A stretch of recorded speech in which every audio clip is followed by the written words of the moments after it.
Are you an indie podcast or content creator looking to reach a wider audience? Look no further. Introducing Podcastic, the ultimate podcast network designed exclusively for indie creators like you. At Podcastic, we believe in the power of unique voices and fresh perspectives. We're here to amplify your passion and creativity, connecting you with a growing community of engaged listeners who crave original content. Podcastic is more than just a platform. It's a support system built for indie podcasters, offering a range of resources to help you succeed. From tailored promotional campaigns to professional production assistance, we're here to help you shine. Our intuitive platform makes it easy for you to be seen and heard. We do all the heavy lifting for you. You just show up and create. Plus, with our advanced analytics, you'll gain valuable insights into your audience's preferences, allowing you to refine your content and grow your fan base. Ignite your passion, expand your reach, and thrive with podcasting. Visit our website at www.podcasticlife.com to get started. Podcastic, the home for indie podcasts and content creators. I pray that my love for you is bigger than what my parents have. So you must be my daughter's new friend? Candy, let me ask you a question. Oh, so this him? This the man that comforts you more than me? Mama, all men ain't like daddy. That's not fair! The content you're about to hear is a part of a paid programming segment. The views, opinions, and statements expressed belong solely to the sponsor and do not reflect those of Podcastic or its host. This segment is for informational and promotional purposes only and should not be considered as advice or endorsement. Listener discretion is advised. Rise and grind, morning show at 9:15 a.m. Monday through Friday, great conversation, guest appearances, 'cause you experience us on the cusp of blowing up. Wake up, wake up.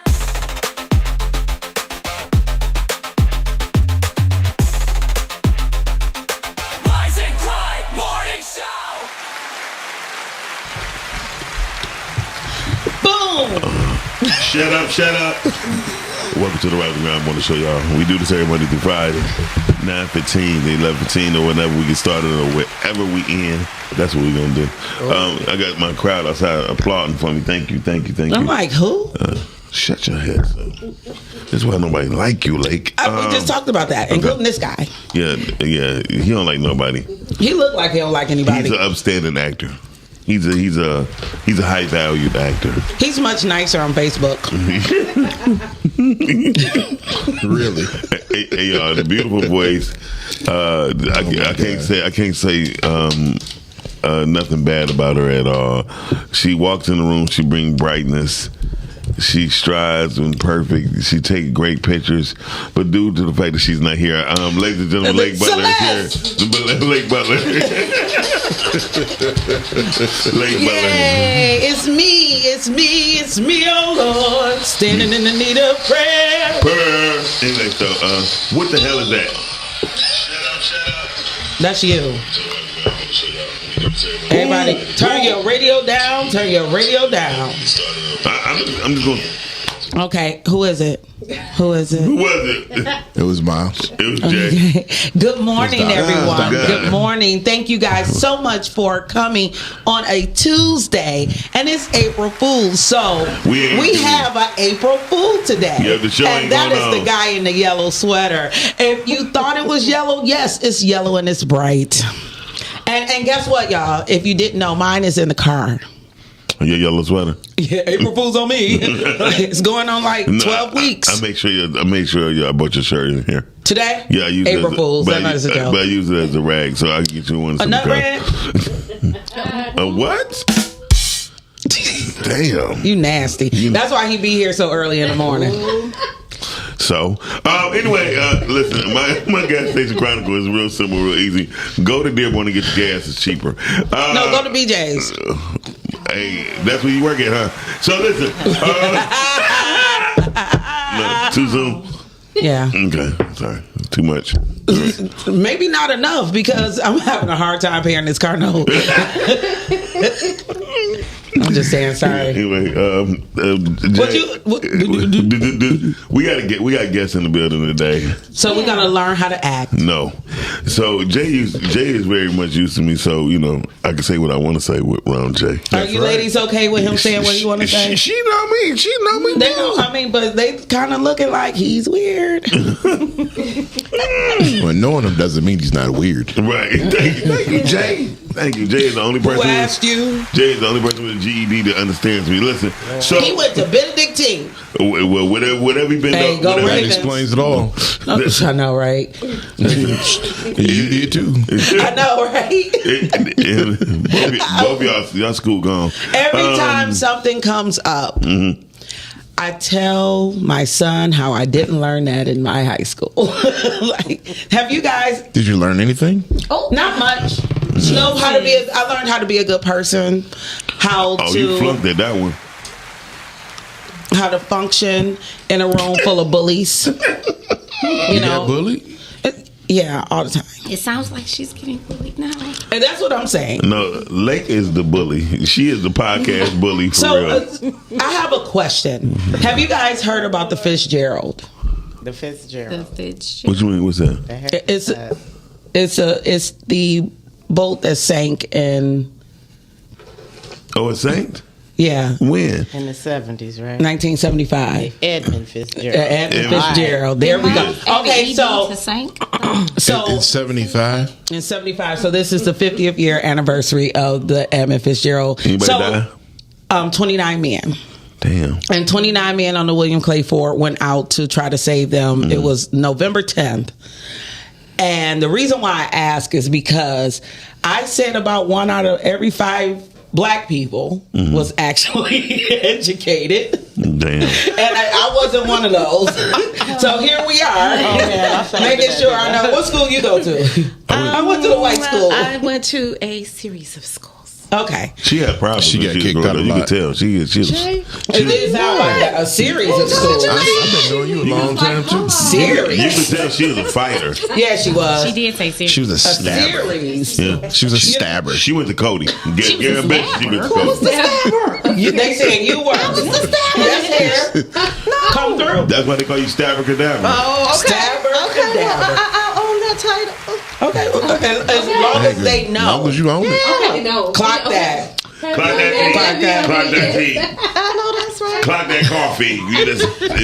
But it is one of those things when we talk about education and things like that. So you actually forget more. So when I tell people when I'm walking my son through his educational path, I really just want him to get through. You know, he's not going to be a doctor or lawyer or anything, you know. So Why he's not? He's not. Because he doesn't want to be. Oh, okay. Okay, please tell me something. But that sounds like every college student. Go ahead. My son ain't in college. I'm talking about what most people go to college don't know what the hell they want to do, but why not do something opposite? And then they waste their time. But that's a whole different subject. Parents money, but go ahead. That's a whole Are different those subject. dried oats? What are you? Yeah. You're doing good. Thank you. Let me tell you about my chronicles. Trying to find breakfast that you didn't cook is like the hardest thing in the world. So this morning, They got breakfast you didn't cook all over the place. But it's not good though. No, to pick up. I mean, she said finding breakfast. Finding you breakfast. didn't- Okay, so I'm a single mom, and when you become a single mom, you tell me. So, how hard it is to find breakfast. So I dropped my son off, and so he's in Midtown. There are some places you can go, like Avalon. What school does he go to? UPrep. He goes to UPrep. I know, right?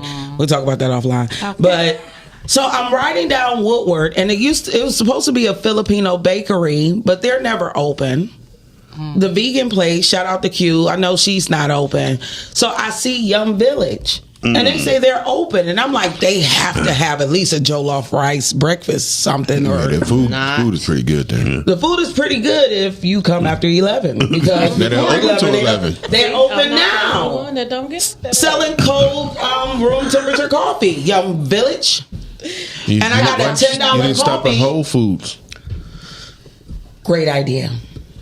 Next week, I'm taking orders for Whole Foods. Okay. Even though they have, that's out of my way and it's they not have coming into this direction. But They have a cold bar.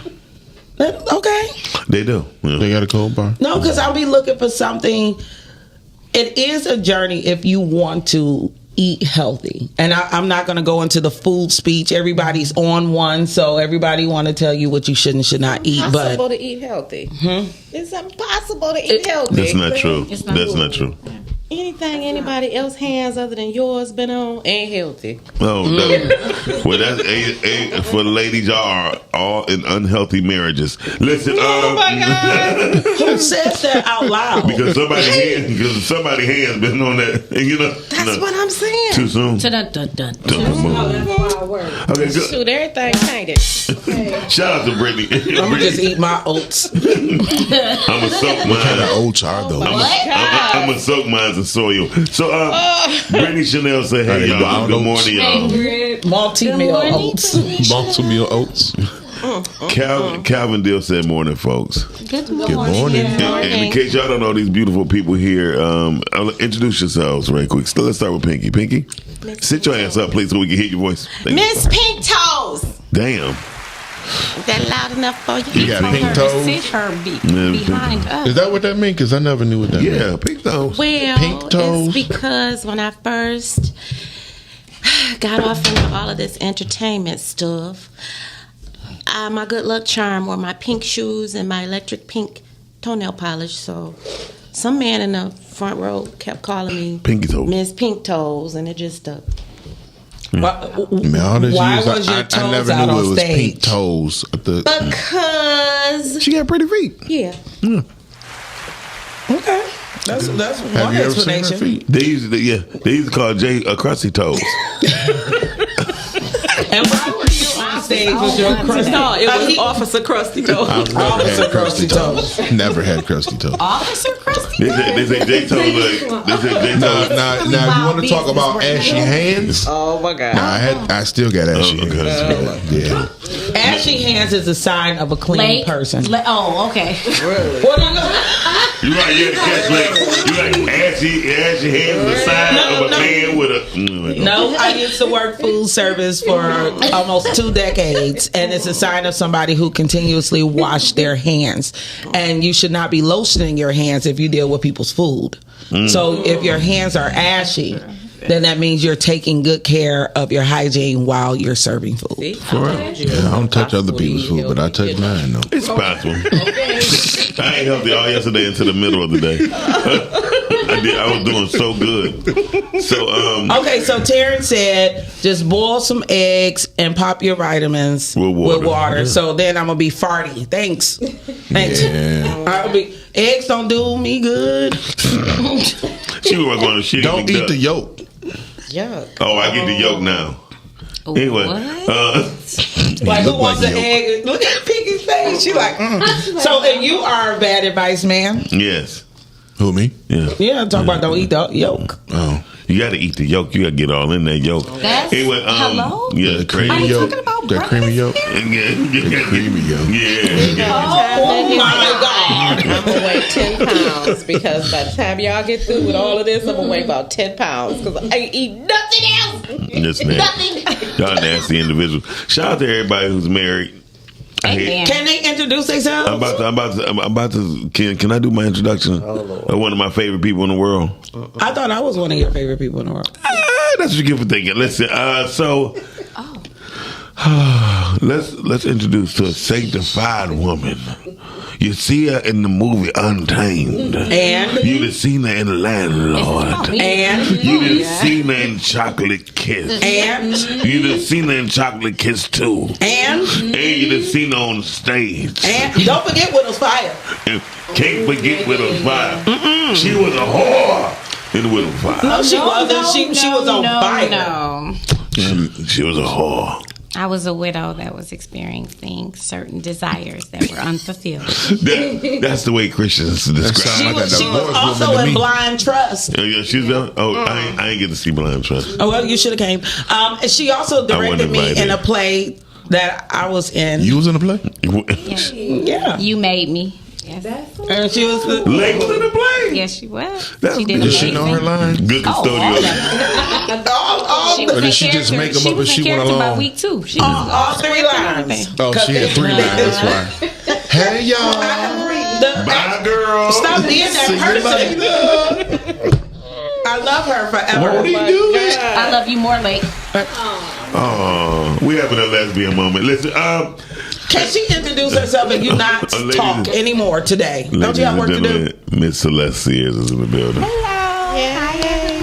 She could have did that.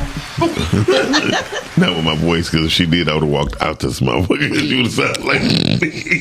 I thank you guys so much for being here. You know, it's a great waste of morning space that we're taking up right now. So I could definitely be eating some eggs somewhere. Oh, that's her cologne. And this is such a hostile That's environment so right now. I made my cologne. And where are you, big guy? I'm Jay. Okay, that was easy. Yeah, that was easy. Okay, today's topic. Let's go to today's topic. Do we have to go to today's topic? Yeah, we will do right now. How to reconcile without compromising yourself? Ooh, shit, that's impossible. I was getting ready to say. So? Yeah. Tell us, Pinky, what do you think? Do you think? Okay. Well, you don't have to sit up, baby, because we can't hear you. I know you're Afro heavy. Reconcile. What does that really mean? Yeah. Let's start with that. No, what does it really mean? What do it mean to you? Nothing. Okay. So, what I would say is. That's harsh. Right. Want the truth though, right? Next. She like I thought that said reconcile because I can reconcile my firearm. Listen, how to reconcile without compromising yourself? I think that's impossible because nobody you don't find yourself kissing ass anyway. So it's a wrap. Reconciliation is a form of kissing ass without saying it. Well, one of the things I actually I have a cousin that her and I hadn't spoke for about 2 years, going on about 2 years. Maybe we're going into the second year, but we reconciled. Jeez, Jay. I didn't do much. Hey, bae. That's what your husband said, not me. But I'm about to say the moment's coming out more often. What people did that Negro just snort?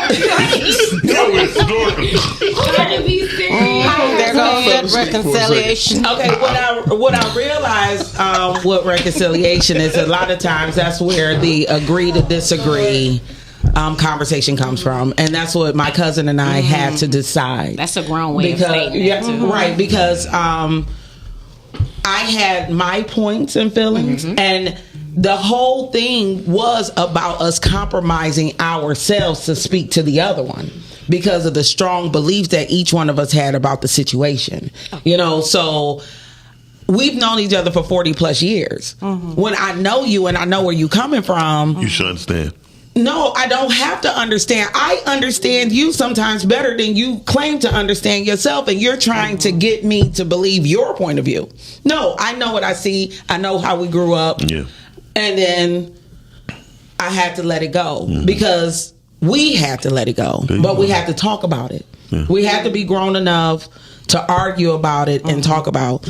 Now, there's some other people that I just don't want to reconcile with. There you go. Like we've done this over and over again, and then it never gets better. And sometimes I can't compromise my grown self anymore because I feel like I compromise my childish self or my growing self to make this work, and it still didn't work. And you just have to walk away. But can I ask you a question? I'm glad you said it because it's a couple of things. I hate when you ask me if you can ask me a question because I don't want to hear it. I know you don't because Jay, what do you think?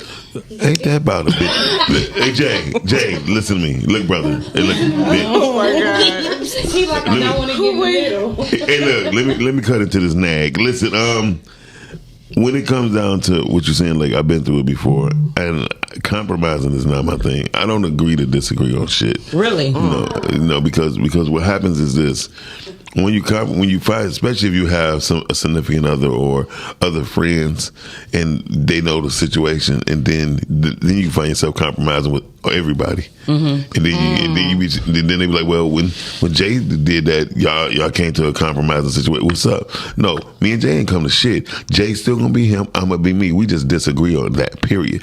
That's still my boy. We disagree. But isn't that agreeing? No. No, the fuck it ain't. No. Well, agreeing is I told you it's a subtle form of ass kissing because you just try to settle some shit momentarily because it's going to come back up again. If you listen, like if you going to be you, I let you be you. That's why men are petty. No, no, that's 50 Be Cent. a better woman. What? Ain't that about a bitch? Well, I mean, consider the way y'all going anyway. Y'all gonna love each other more. Listen, I'm sorry, I had to say it. See, that's not compromising. I'm not reconciliating shit. At this point in time, the truth is, when you start compromising yourself, you do a lot of disjustice for your future relationships, because people gonna be like, well, when Pinky said something, you ain't say nothing to her.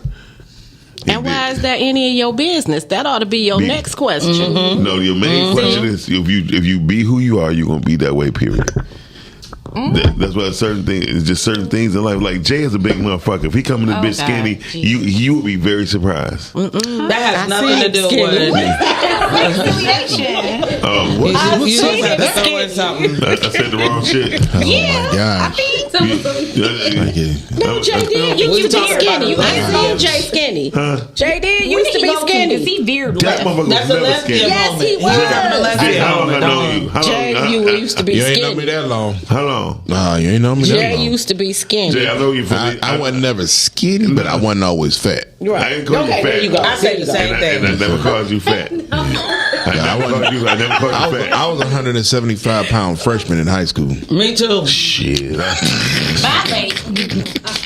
I was 98 pounds. I was probably 103 pounds. Yeah, Jay. Now, when I wrestled in high school, I wrestled at 175 pounds. Oh, that's Where did you wrestle at? When I wrestled at Lutheran West. Because I'm like, y'all gonna wrestle in Jada, really? No, well, by the time I got to Benny, they didn't have all the good sports. Yeah, Benny ain't had shit. Yeah, snatched the program. Benny ain't had nothing. Wait a minute, let's stay on topic. Y'all Let's stay on outdoors. topic. We're not talking about reconciliation, right? No. I just think it's layers to it. I think it's a lot of layers. Bullshit. Okay. Bullshit. And you're entitled to that. You're entitled to that opinion. He sounds like he's bruised. I think some of the marks that are missed are deposits and receipts. So how somebody delivers something and how I receive it can oftentimes start the confusion as to where now reconciliation has to take place, because how you said something and how I received it is two totally different things. Agreed. And so I agree with like sometimes you have to just agree to disagree, because that person is going to feel how they feel, which they're entitled to, just like I told you. And I'm going to feel how I feel when I received what you told me. But can I ask you a question? Wouldn't it be best if a person, like, if you said something wrong to me or nasty, I would be more like, let's get this straight so we can have clarity. When you said what you just said, did you mean it this way? Because if you did, then I feel disrespected. And I think that's what the problem. Most people don't address things right then and there.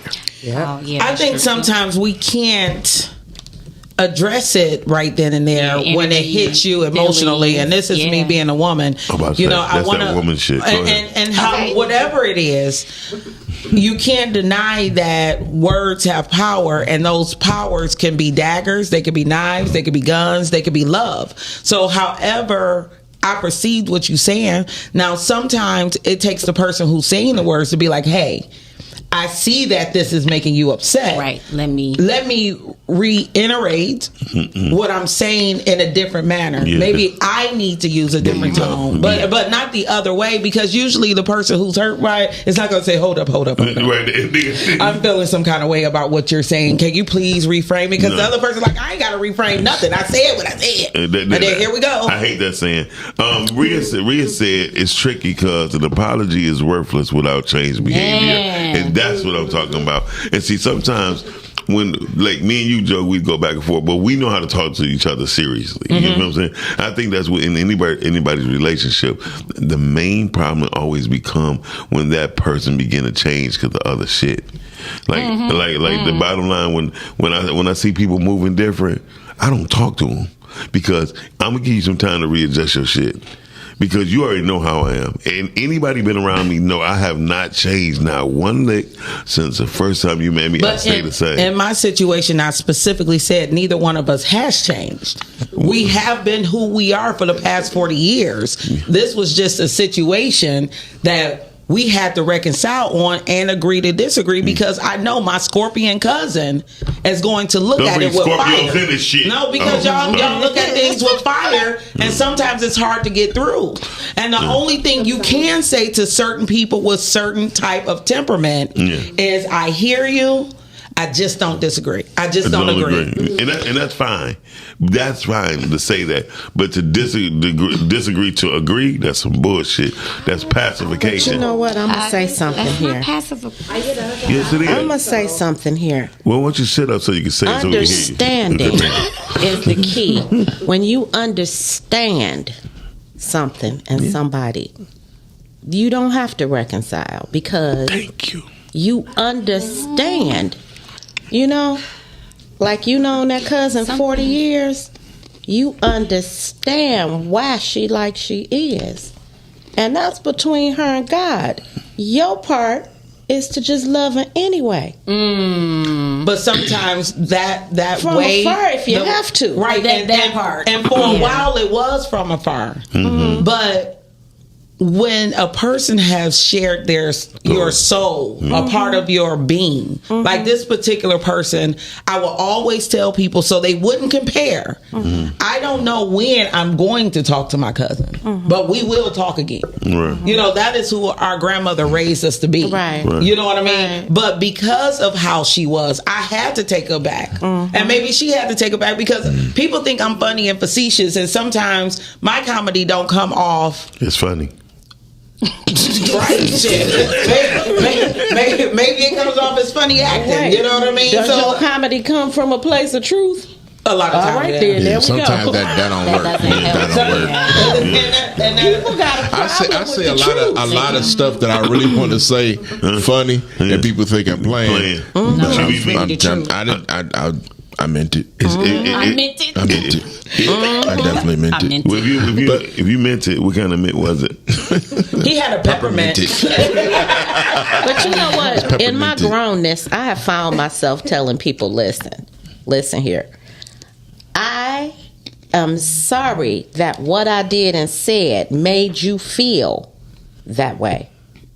But that's how I am. That's what I am. That's passive aggressive to me. Well, to be honest with you, That's passive aggressive. Reconciliation does not always, in my opinion,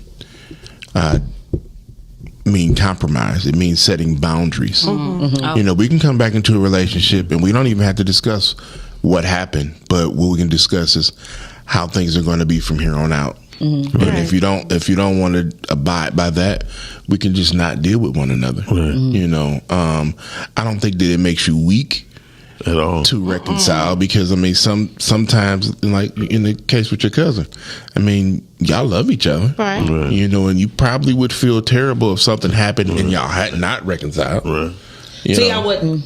Oh, well. I'm not that. And that was one of the things that I had to explain to other family members that I am not the person who's going to be upset if you pass away and I'm not talking to you. Oh, you need some sage. You need some sage. No, because the amount of death that I've experienced in my life, especially like I guess we both come from the biker world. So it happens often and you become immune. And I want to take a second out because I have lost 3 people in the past couple of days. Wow. You know, and I say they're the 68th, 69th, and 70th person or people that I've lost in the 46 years I've been alive. And people like, you're counting. Yes, I had to sit down and count one day because I'm wondering why I feel so much immunity and accepting to this thing called life. So if you don't F with me in the life that I'm living, I have to move on regardless of what happened to you because people die every day. You know, and they celebrate birthdays every day and they do them. And I can't dwell on people doing them. Well, I'm glad you're able to do that. But so maybe you could coach me through it because I done lost over 400 some people in my life, and it's not. This is not a comparison. It's not. I'm sitting here trying to know. If I know 400 people. well, 230 of them died in a plane crash. Right. I'm being very serious, and the fact that you're able to do that is incredible to me. I wish I had the strength, and I was commending. I'm commending like Jay, who still know how to work on the phone. It's an Android, so I get it. So listen, that wasn't me. Okay. Anyway, shout out to the landlord who giving us the queue up. Speaking of yellow, anyway, no, but I was actually I was commending you on having. Thank you so much, and if you need a life coach, I don't need a life coach. Okay, I was going to say I'll send you in them boys. He might need a life coach. Lake wouldn't be my life coach, right? Lake had me drinking all. Look, Lake got 4 goddamn bottles in front of her. She don't know which one she gonna eat or drink from first. She got ice, juice, liquor, fruit cup, and some goddamn. And that's why I want to. Wow, she got 4 things sitting there. Well, at least we know that she's eating That's her healthy. breakfast. Yeah. That she didn't make. Yeah, vodka and peach cups. Get the fuck out of here. Now, I'm feeling some kind of way. I mean, there's nothing wrong with mandarin and oranges and vodka. It's they go well with Tito's. She. What? We can't hear you. I'm feeling some kind of way because this topic is reconciliation, and this has been staring me in the face, and I didn't know that's what it was because I got a situation. Oh, all right. Seriously. Where you grabbing that microphone? Somebody Go ahead. Oh, Lord. that I have known. What's wild business? I'm telling my age now. Somebody I'd have known over 50 years. Oh, damn. That's been But you're more. only 37. Yes. I don't so know. we knew each other before we was born. I've never known anybody over 50 years. She was experiencing some hard times. Actually, we all do. Mm-hmm. And I stepped over my boundaries to help this person. Oh. But is that a her thing or is that on you now? Do you have to take accountability for that? Because you violated your own boundary. Here's the thing. You got different boundaries for different people. Right. Yes. And at the place that she was, I've been there. Okay. And I know what it was. And because of what she meant to me, I felt safe in going that far for her. And I mean, when I say I went that far for her, I went way far. And she blew it so bad. Even when she and everybody, kept telling me, and I said, because of how long I've known her, and because we know who each other are and is, I'm going to trust her to do what she said, even though it's not looking right. Because in the end, when it's time for me to step in, she going to have it right. And she didn't. And it cost me. When I tell you it cost me, we still ain't talking. Right. Now, it's been over a year, and she has gone to, this person never apologizes to anybody. So for her to go to everybody after a year and want to apologize, if she listening, I love her. I don't want to be bothered. I don't trust you no more. I don't want to be bothered. No, period. No, but sometimes that was a plot twist for you. Because I get that I have another cousin on the other side of my family, which is the same age, and every time we've tried to reconcile, it's gone south. And the last time we tried to reconcile, we had a beautiful day. She got into a fight with another cousin. Oh, Lord. And now I'm ousted again. Like, they ain't called me. They don't. I'm like, wait a minute. I was on the Davison freeway when I got the call. Like, girl, you wouldn't believe these 2 inches just got into a fist fight. That was the last time I heard from them. And that was a spiritual warning. Like, stay away from people, because if nobody in that room could even identify that I wasn't at fault, then I don't even want the association around me on a constant basis, because it kills your spirit. It does. And nobody, my aunt, her sister, if you're listening, nobody apologized to me for just not even recognizing that I wasn't even in the room. Wow. And if that's okay, because I know that you have to have people that you stick with regardless of how they are.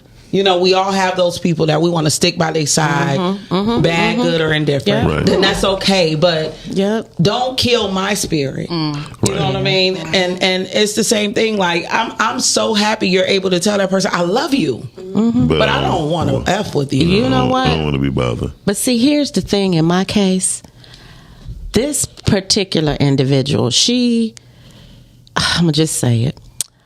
Over the years, I watched her do shit to other people, and I was always the little voice like, that wasn't right, you didn't have to do that, you know. So it took 50 years for her to get around to get me. 50 years. That's all. Like 50 years. Since elementary school. We known each other since we were like 4 and 5. With Pinky, it didn't take her 50 years. She just been using you for 50 years. That's what everybody. But you see, I got a question. Go ahead. You was her. Hold on. Okay. You was her scapegoat. You was her scapegoat because when people seen her, they seen you. So they looked at the goodness of you and equated it with her. And you know just because you was close. Because sometimes people, that's what people do. Exactly right. So we got to look at stuff in a different manner. Because if we don't, we get delusional. Wait a minute, can Celeste read this comment from her husband? Because he came on here using words that has 7 letters or more. She went to Benedictine, y'all. Lord. What is he say? Here a 3-syllable maximum. My definicato. Okay, my husband said, hey, husband. My husband said, by definition, reconciliation is the restoration of friendly relations or the actions of making one view or belief compatible with another. So to me, it's about making peace. And it has to be mutual. Reconciliation is not the same as forgiveness. Whoop! Okay. All right. Forgiveness that's kind of what I was getting to. Reconciliation. You don't have to forgive them to reconcile. That's the question that I had. I'm sorry. The last thing was forgiveness is for you. Reconciliation is for all involved. Right. So that was what I wanted to touch on. Right. And I think most people think reconciliation go for one-on-ones, right? No. And a lot of times, if it's one-on-one, it's more than one. You know, because that one person told 4 or 5 people, and on the other side, they told 4 or 5 people. And everybody got their own conception on who and how everybody acts or works. And that be the bullshit. Like, don't include me. I'm not them. You know what I mean? It done turned into something else. I've been in situations recently, like, people like, man, you not doing this with? I'm like, nope, that's not me.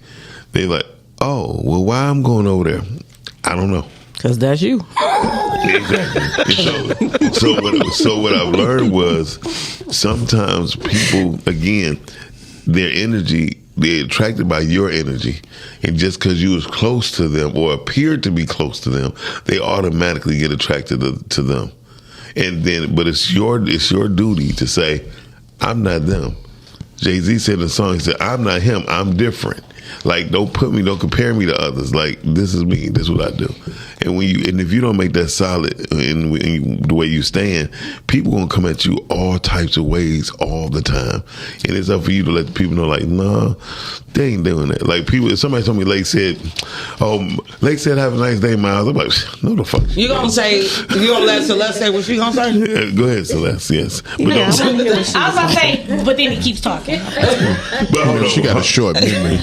That's what I was gonna say. Did she even remember what she was talking about? Sorry, like sis. Sorry about that. Hold on, I got one more thing. I'm just joking. Go ahead, Celeste. No, I was going to, I guess, I don't know if this is like the devil's advocate of it, but if she's been like this for forever, Pinky,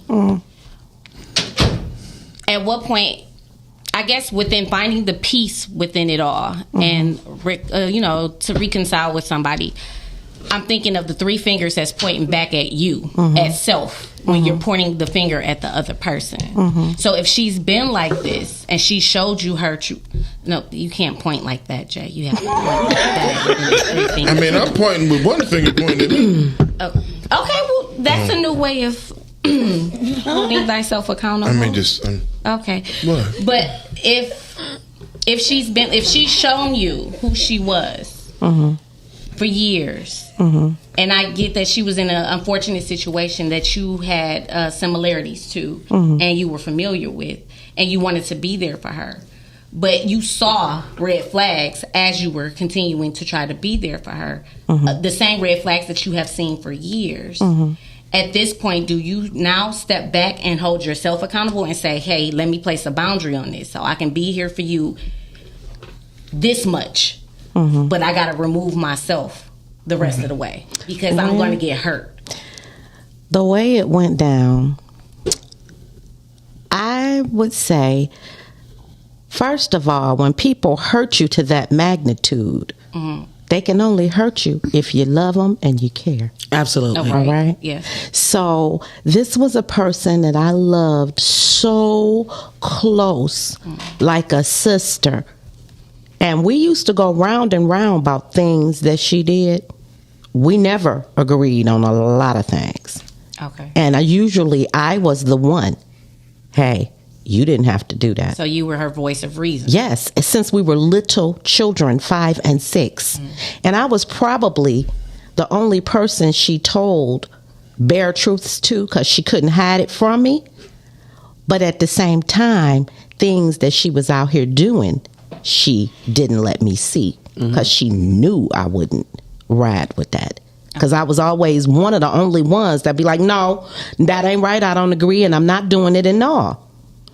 But when she got into a situation, divorce is devastating. And when you lose everything, if you ever been through a divorce of a long-term marriage, you know what that is. You fall far if you're not. I mean, even some of the best of us, I knew what that was. And I just tried to break that fall for her. I was there.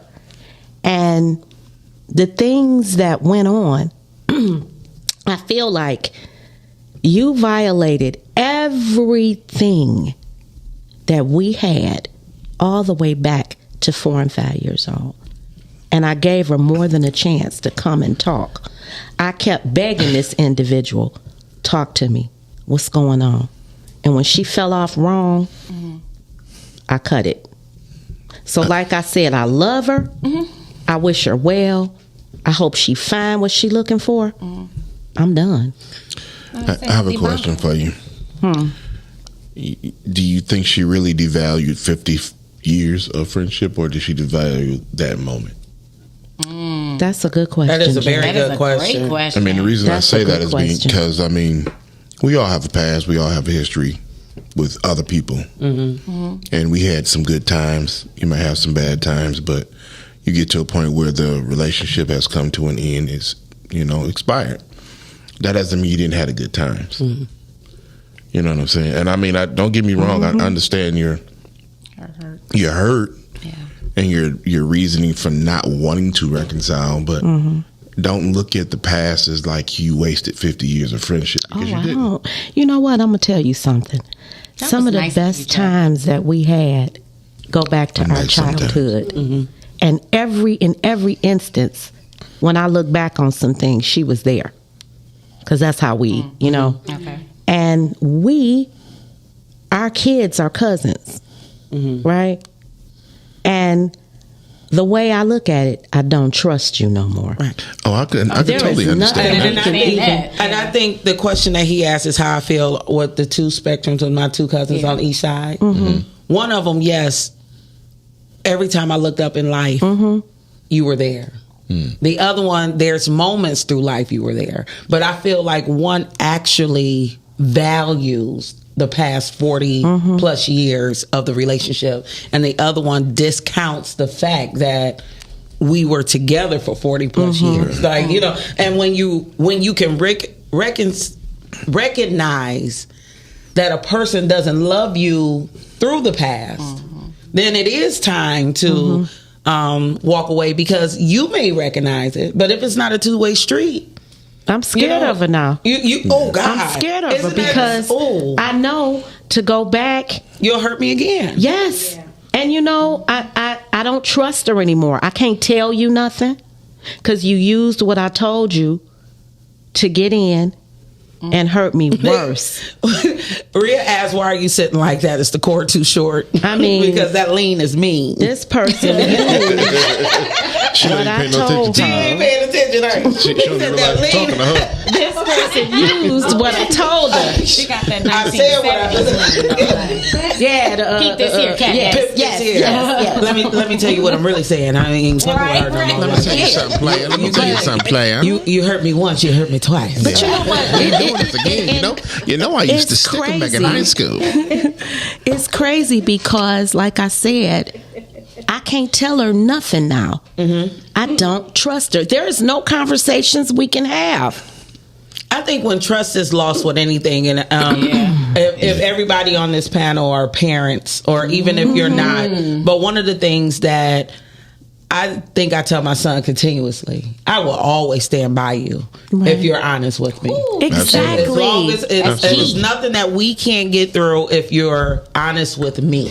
You know, and once that is broken, you will be on the streets, baby. Wait a minute, let me get back with my link. Once that bond is broken, you will be on the streets. Here's a knife and go. Yeah, trust is one of the hardest things to regain. Yeah. They said you used to be a pimp. She did. Oh, in yeah. one of her lives. Used to be. In one of her Used lives. to be minutes in your past, right? Oh, right. Yeah, that's what I thought. So you were saying? Why she so quiet over there though? She like, oh, player, you trying to put me on It front is for your what it head? is. Look, What is wrong with put you? it like this. It is what it is. wait. Look, I can love you for who you are and what you are. I can love you if nobody else love you. I find a reason. There is something lovable about everybody. It's not the pimp. Wait a minute. I was going to say, is that something the pimp would say? I thought that was Wouldn't say nothing like that, player. We don't put our fingers on our sleeve like that. That's now. I would smack you. Yeah, but wait. That part. Cause see, look, no. See, because as much as I can accept people for who they are and what they are, but this is my thing. You own your shit. Don't bring it over here. We cool. That's okay. For real. Cause when I see it and you know I see it, I'ma tell you I see it, and you go over there with that. We cool. Don't come over here with that. Are you talking to me directly? I'm talking because I feel like you're gonna beat me with a hot But I'm gonna tell y'all something. As open and honest as I am with the people that I love and care for, when I am that way with you, and I can't get that same level of honesty from you, I don't want to be bothered with you. You ain't gonna be talking to me like that with that big ass bitch smacking ring on your finger. Oh Lord, she talking about. Wait. She talking about. I'm backhand you. Wait. Love you from afar. She talking about the reason I carry my gun. Right. The reason you carry your gun. Jesus Christ, superstars. Because ain't nobody taking nothing from me. See, we ain't doing that. I thought I'd be shocked. Man, I would love you as far as I can smack you across this room. Yes. Because I have one of them tempers, and when it's gone, it's gone. I try hard to control. Got tempers, okay. Dude, for Pinky real. the pimp. Come on, Celeste. Now you know. Lean. I'm so accommodating. I love everybody, and and my heart is like that. But don't do that to me, because I want to like you. Even when don't nobody else like you, I like you. Yeah. So until I don't. So I am going to take a shift real quick. Oh, girl. No, just real quick. Wait. So one of the things Rhea said, the topic for today is tricky because an apology is worthless without changed behavior. I agree. Hey Pinky, she is great. She played my husband's wife in Scars, Sins, and Secrets. She was great. Oh yes. Richard was the bad guy. Yes, he was. My mommy said good morning. Good morning, mommy. Good morning. Good morning, mommy. And Rhea said, real talk, people are more willing to reconcile when they value the relationship. So pay attention to how they respond to your feelings, because maybe the disconnect is needed for the next level. That's big. Velda said, hey, family. What's up, fam? Hey, V. She said, "Hey, loves." Todd said, "Top of the morning team." We're used to that, and we read Mr. Sears' long definition of reconciliation. Shout out to my husband. We have several comments about how Pinky used to be a pimp. And Lord. I keep telling you, used to be means the past player. Where we are now, which is going to veer the conversation a little bit, is shout out to Kimberly and the whole cast of the production. Yay!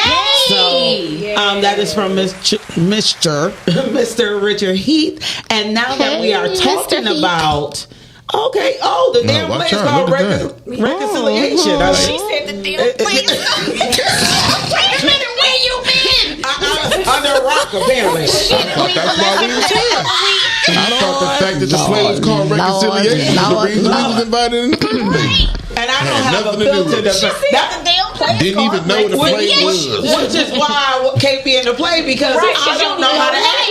Yeah, you can't. You remember your lines. I couldn't even pretend. You know how to act. I couldn't even pretend to not know what the subject was about. Improv, man. Okay. So Improv. Yes. Yep, it's called Reading is Fundamental. I was looking at all the pictures. I was like, I know her. Pictures, I know her. Everybody looks so good on there. They look amazing. So now that we have this up, we have let me put my glasses on. I'm farsighted. Sheepdog Media presents the stage play Reconciliation on April 5th, 2015. It is going to be at the Empowering Disciple Church in Roseville, Michigan. Start time is 7 p.m. and tickets are only $25. It is written and directed by this amazing man sitting next to me, Mr. Jay Walker. Clap, clap, clap, clap, clap. Thank you. So, Mr. Jay Walker, tell us a little bit about this play. Well, this play is about reconciliation. Shit. No. Like this conversation. Yeah, this conversation here. This play is about a guy who has a checkered past that his family doesn't actually know a lot about. But that checkered past actually put a wedge between his children. Okay. And through misunderstandings and untruths and made up things, everybody has come to a conclusion of why life is the way it is. Mm-hmm. I tried to duplicate things that I've seen in life. You have children I'm one of them that, knew half truths. Mm-hmm. Those half truths turned into real truths at 7 or 8, and I held on to them until I was an adult and found out the real truths. So it's kind of basically how this play is. Okay. So you had mentioned earlier that this is like your third time trying to get this going, right? Well, actually, we ran about 6 plays so far. Oh, and I wasn't in one. Nah, no. Okay. No need for a podcaster in any of those. No, we weren't nowhere around. Oh, apparently you knew me since I was born. Yeah. I wasn't nowhere around. I didn't say I didn't know you since you wasn't around. They may need to reconcile. So the pandemic happened. We need to have a conversation. Yeah, we had a play scheduled for September of 2020, and we had to cancel. And then when the smoke kind of cleared a little bit, I got some play dates. And then I had some health issues. Okay. And I didn't tell everybody initially. Some people had to drum it out of me. And they were very understanding, and I ended up canceling the play the first time, and they didn't know why. And then I got another play date and ended up doing it again. Okay. And they kind of started asking questions. So we re-upped on this one, and I brought back everybody that was booked for the first play. Okay, that's your way of saying that you wasn't booked. Yeah. He looked over here like I was gonna say he looking at me because I wasn't. Oh, okay. The pimp just made it worse. Yeah, but how did she backslapped me though. What the hell? Yeah, she pimp slapped me though. I had to submit. Okay. Well, pimping ain't easy, but somebody got to do it. So she's admitting it. So we have this amazing play, and we have these 2 amazing women that is part of this play. Miss Celeste, what part do you play? Watch out now. I play Bailey, the most important character that's going to hit that stage. Okay. My daddy is my world, and he knows it. I'm his favorite daughter. I mean, that's my mother. I mean, he's married to her, but I'm more important to her. Remember I talked about made up stuff? No, because that is her backstory, and that's what she knows. Yeah, I'm a daddy's girl. I am the hot-headed leader, but you may see a bit of bully or bullying being channeled into some of my actions. I don't see it as bullying. I just see it as me, guiding the people that need to be guided. And you, Miss Pinky? Well, I just want to take a second to say that she's not really acting in this play that much. Like that. She's just being misunderstood. Which is an ongoing character trait. She's just being herself. What are you, her daddy? Like, I'm just telling you. I'll go ahead, Miss Pinky. She about to pimp slap all of us. I played Deborah, the wife, the mom, the co-conspirator in keeping the secrets, because a lot of it started with the mom, and it always does. And I always say when people, somebody, it's gonna be an unpopular thing because all the moms don't want to hear it, but mom is probably the most influential character in a child's life, not only because we carried them here, but because a lot of the very notions of who you are, what you are, why you are, come from your mother. Now, I have a question for the two of you, because I asked Jay. This play is like this week, right? Yes. Do you guys have dialogue together? Yes. Do you want to give me Some small? amazing dialogue. Do we have a small? If we go to commercial, can you guys come back and give us a snippet of what the people can expect to see? Sure. Okay, I can't wait. We're gonna head over to a commercial, Miss Shani Shan, and then we're gonna return with some of the dialogue from this amazing place, apparently called Reconciliation.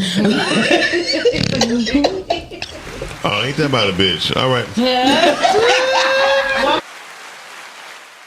Get ready for a night of lyrics and laughter. April 19th in Music Hall with Grammy Award winner Chrisette Michelle. Also, the smooth sounds of Kindred, the Family Soul. And on the same show, get your laugh on with comedian Bruce. Man, I went to church with my aunt. We didn't get up to 12:30. We didn't leave out of Friday evening by 4 o'clock. And your celebrity host, Omar Gooding. Tickets on sale now. Available at Ticketmaster and the Music Hall box office. I pray that my love for you is bigger than what my parents have. So you must be my daughter's new friend? Candy, let me ask you a question. Oh, so this him? This the man that comforts you more than me? Mama, all men ain't like daddy. That's not fair.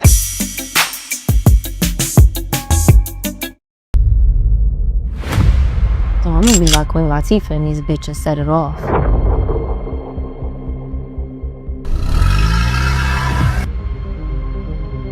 I ain't risking my life for no $2,000. You got $1 million in the hood. Somebody gonna fuck around and rob that motherfucker. You see a bitch, then smack a bitch.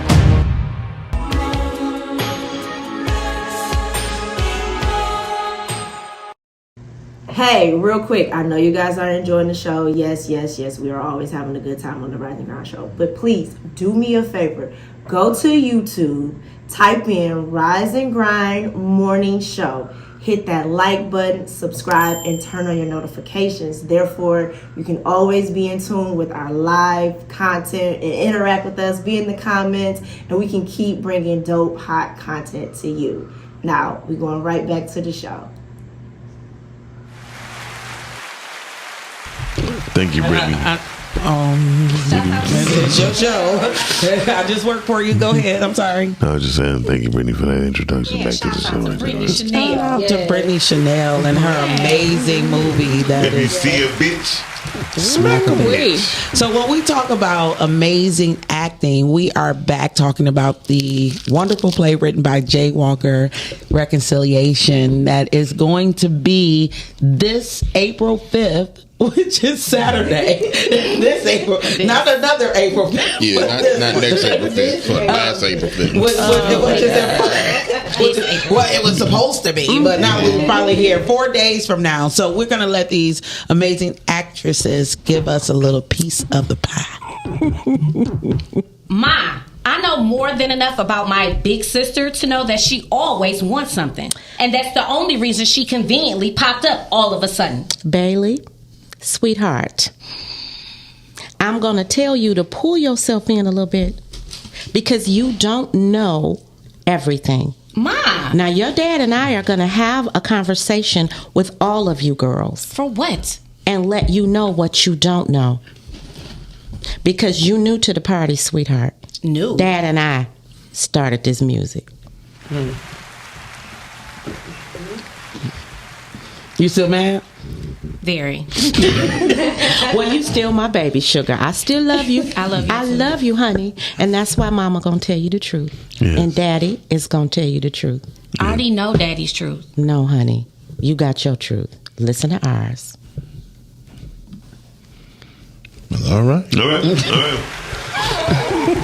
She's a method actor. Did y'all know that? She's a method actor. She's always mad in real life. She's not. She the sweetest child. She just the sweetest child. She just confused. I don't know why you so busy this early in the morning. You've been on your phone since she got here. This is late acting now. I was gonna say something, but I'm Come on, Jay, say it. But I ain't gonna say nothing. I'll take you. Oh, wait. That's what you thought before. You remember that last scene in Mike Tyson's No, I remember That's what you know. Nope. Okay. I used to just love to watch Mike Tyson. He just didn't knock enough folks out enough for me. Says Pinky the Pimp. I'm finding my style after Mike Tyson. He just did knock out enough people. Right? But look, here it is. Y'all keep calling me the pimp and all of this, but let's tell the truth My about name something. is Iron Pickatoe. Some folks is like an old TV. You got to slap them before they get the picture. Ooh, that's a good one. I like that. That's saying been around for 50 years. Hey, that's saying been around for 50 plus years. Is that not only something a pimp would it's say? still relevant. Yeah, that's definitely something a pimp would say. Even though my son will have no clue why you smacking TV. Even the old over ones. and over Even again. Even the old TV way, but the old TV that used to run. Well, you can't smack the new TV. It's not much of a TV. Yeah, they never smack. Hold on. This is the truth. Dig this. Do you know the least word that's used in their era or the new era is the word antenna? Oh, you know I don't even know if they know what an antenna is. What they need an antenna for? You know what? My baby is 12 years old, and she asked me the other day. Because we don't have antennas on these phones. That's right. She asked me. She said, "Daddy, what is that for?" I said, "What, the antenna?" She said, "What is it?" She said, "What is that for?" I said, "It's for the radio." She said, "Oh." What's the radio?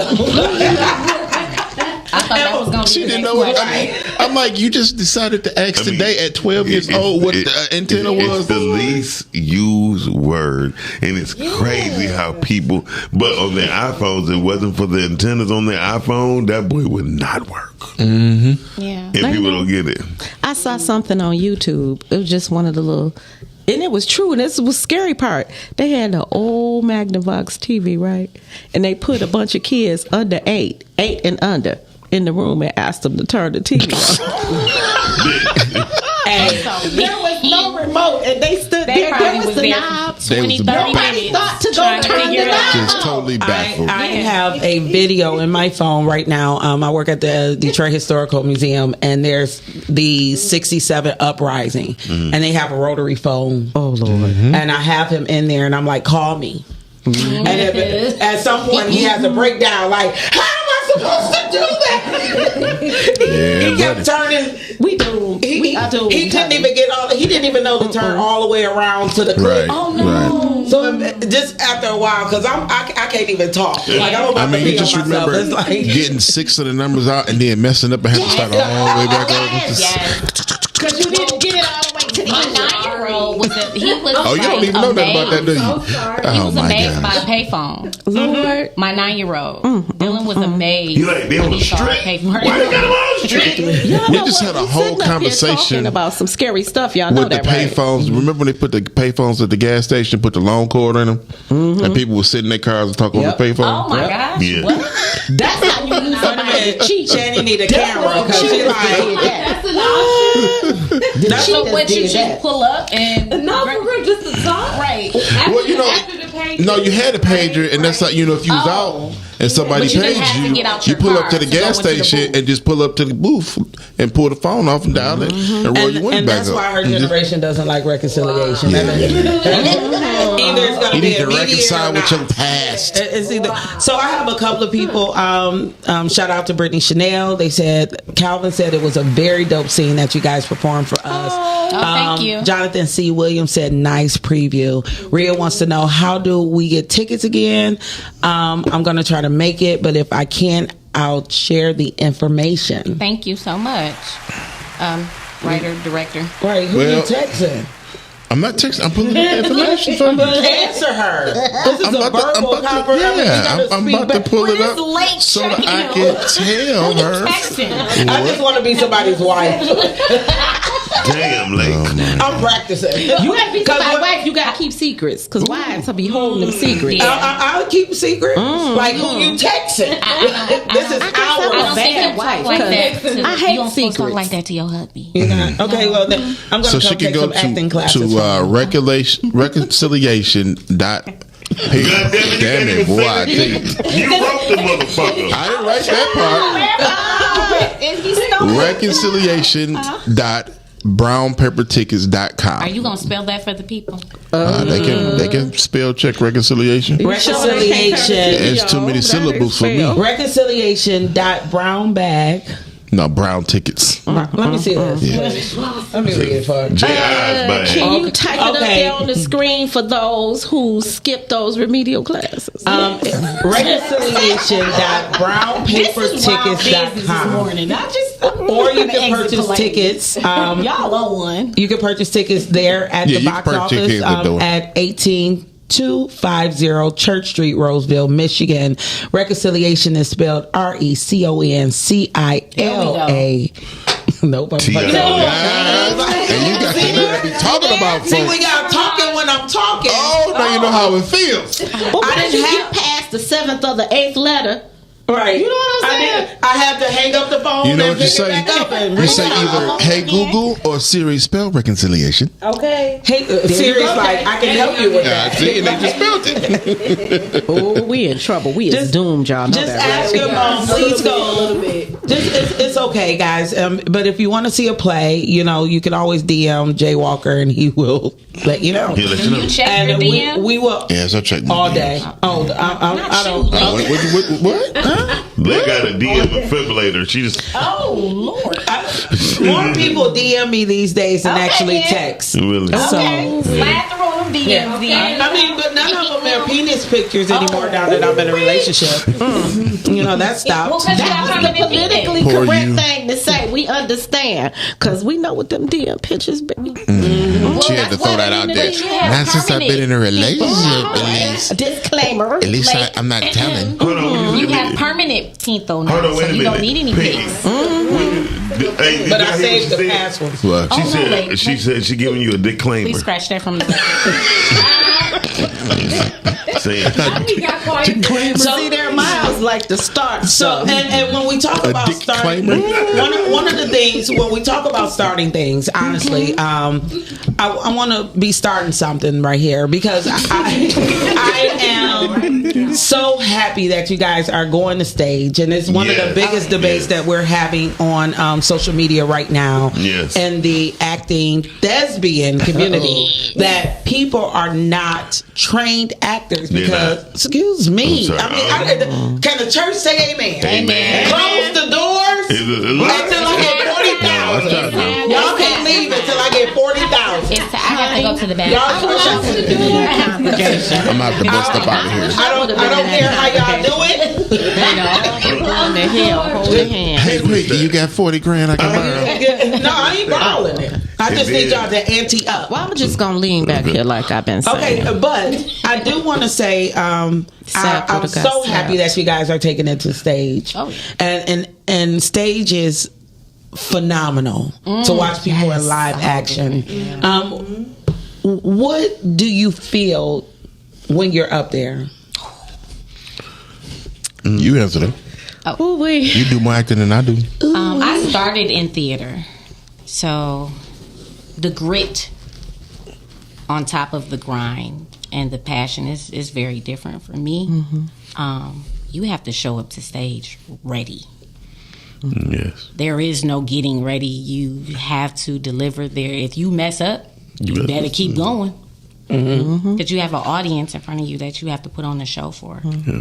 There is no cut. I don't know my line. There is no time to get in. You have time to get into character at rehearsals and at home, but you have to show up to stage ready. And I love that thrill that I get from that. I love that. I wish I had that kind of thrill. For me, I started acting first, but when I got into acting, I had been a professional wrestler for 15 years already, and I really got into acting so that I could write. That was my end goal. And for me, I'm at the point that I like being on stage. It's cool. But I like to sit in the audience and listen to what the people have to say about what they're watching. Yes. We did a stage play called Murder in Black and White. And I played the captain by default. And I would literally walk off stage and stand on the side of the Raptors to listen to what they were saying between my scenes. And it got funny because my producer would do the same thing. She would be on one end of the stage and I'd be on the other end, just listening. And then at the end, we'd be like, wait, did you hear him say this? Did you hear him say that? So it's just like the enjoyment that people get. One of the plays, one of the two parts, we ended very abruptly. And it was the first time that I saw people sit for 10 or 15 minutes discussing the play before they got up. By the time they got up, it was time for lights to go back up. Right. So, for me, that's what it is. Every now and then I take a role by default. But for me, it's just listening. And they even tell you at rehearsal, when they're rehearsing, I close my eyes. I close my eyes and just listen. I just close my eyes and listen to their voices. That's what I like the fact that you made a very good point. Like people playing the role of listening. I think right now we're in a world where everybody wants to be on stage and think they are the star, that not too many people are taking time out to be part of the production as listeners. And I say this almost every week. You guys are always looking for something to do. Getting back out there and going to the theater is one of the most amazing things you can do for your soul. And you're supporting those who look like you and that are really putting in the grit. This is work. It is. So for you, Miss Pinky, well, the thrill of the stage for me is getting up there and creating and being a part of this world that exists only on that stage. It's in the moment. It is exhilarating. You get to sink into these characters, and I realize when I'm up there that there's somebody out there watching. This their story. This is them.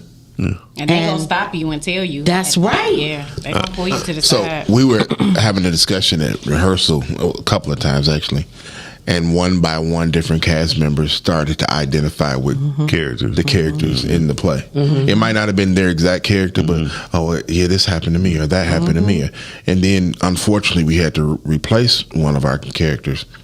And the first day of the rehearsal with the new character, they was like, "This happened to me," and I was like, "Oh my god!" Well, I mean, in theater, it happens like that. I'm not gonna lie. When I first wrote Daddy, I Love Him, right?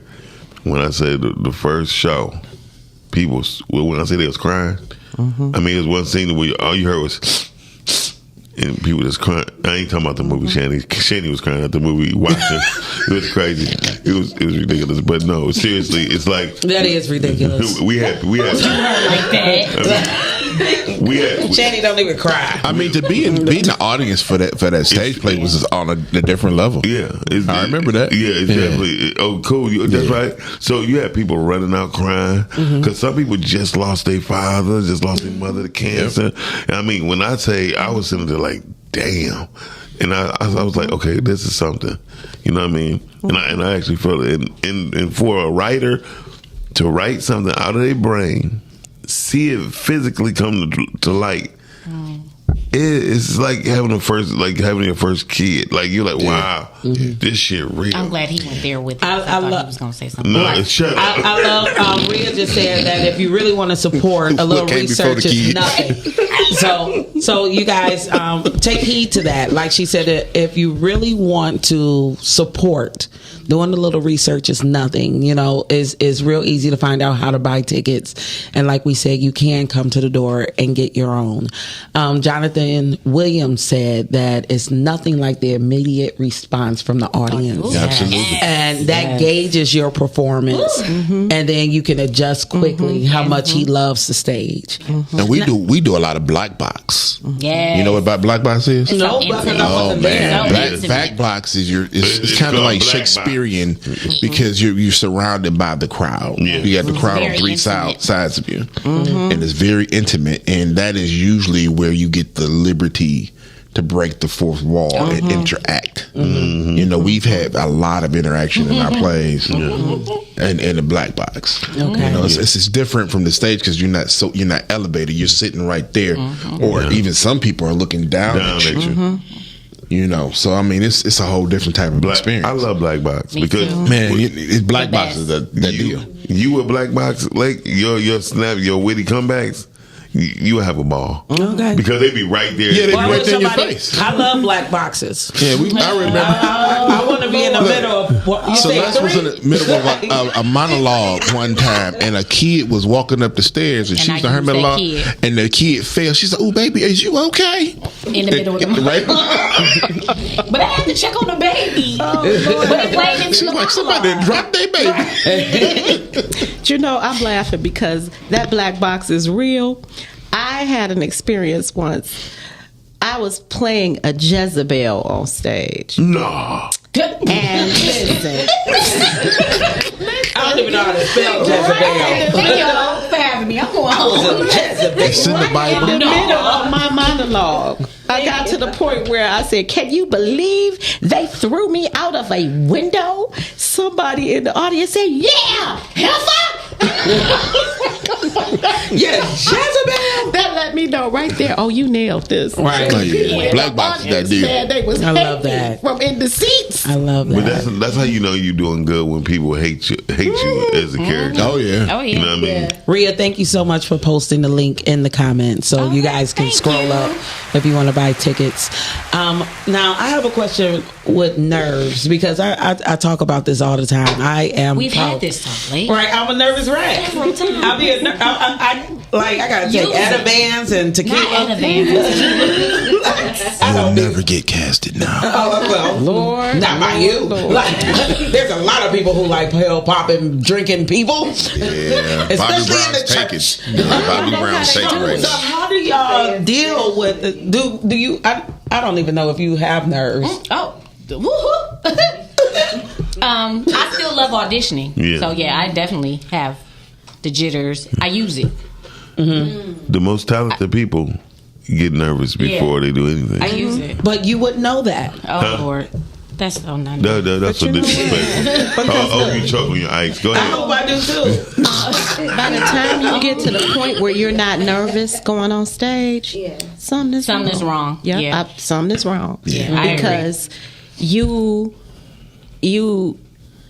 it's real. It is. Stage is real. It's in the moment, That and if you make a mistake, if you flub a line, you gotta keep going. Mm-hmm. You in the moment. You cannot deer in the headlights on that stage. And the thing that a lot of people don't realize is if you miss some lines, you change the whole story. Yeah. And then I was about to say, you have Change to be the considerate whole of the story. scene partner that you're with. You're changing the story for them too. That's right. So it's one of those, like, you have to keep going, but it has to make sense. What about when you gotta throw them a line, fill in because they skipping the line, and your next line don't make sense if they don't say theirs. So like you was gonna answer the phone, right? Is that the phone ringing? Do I hear the phone ringing? Make his audition. No.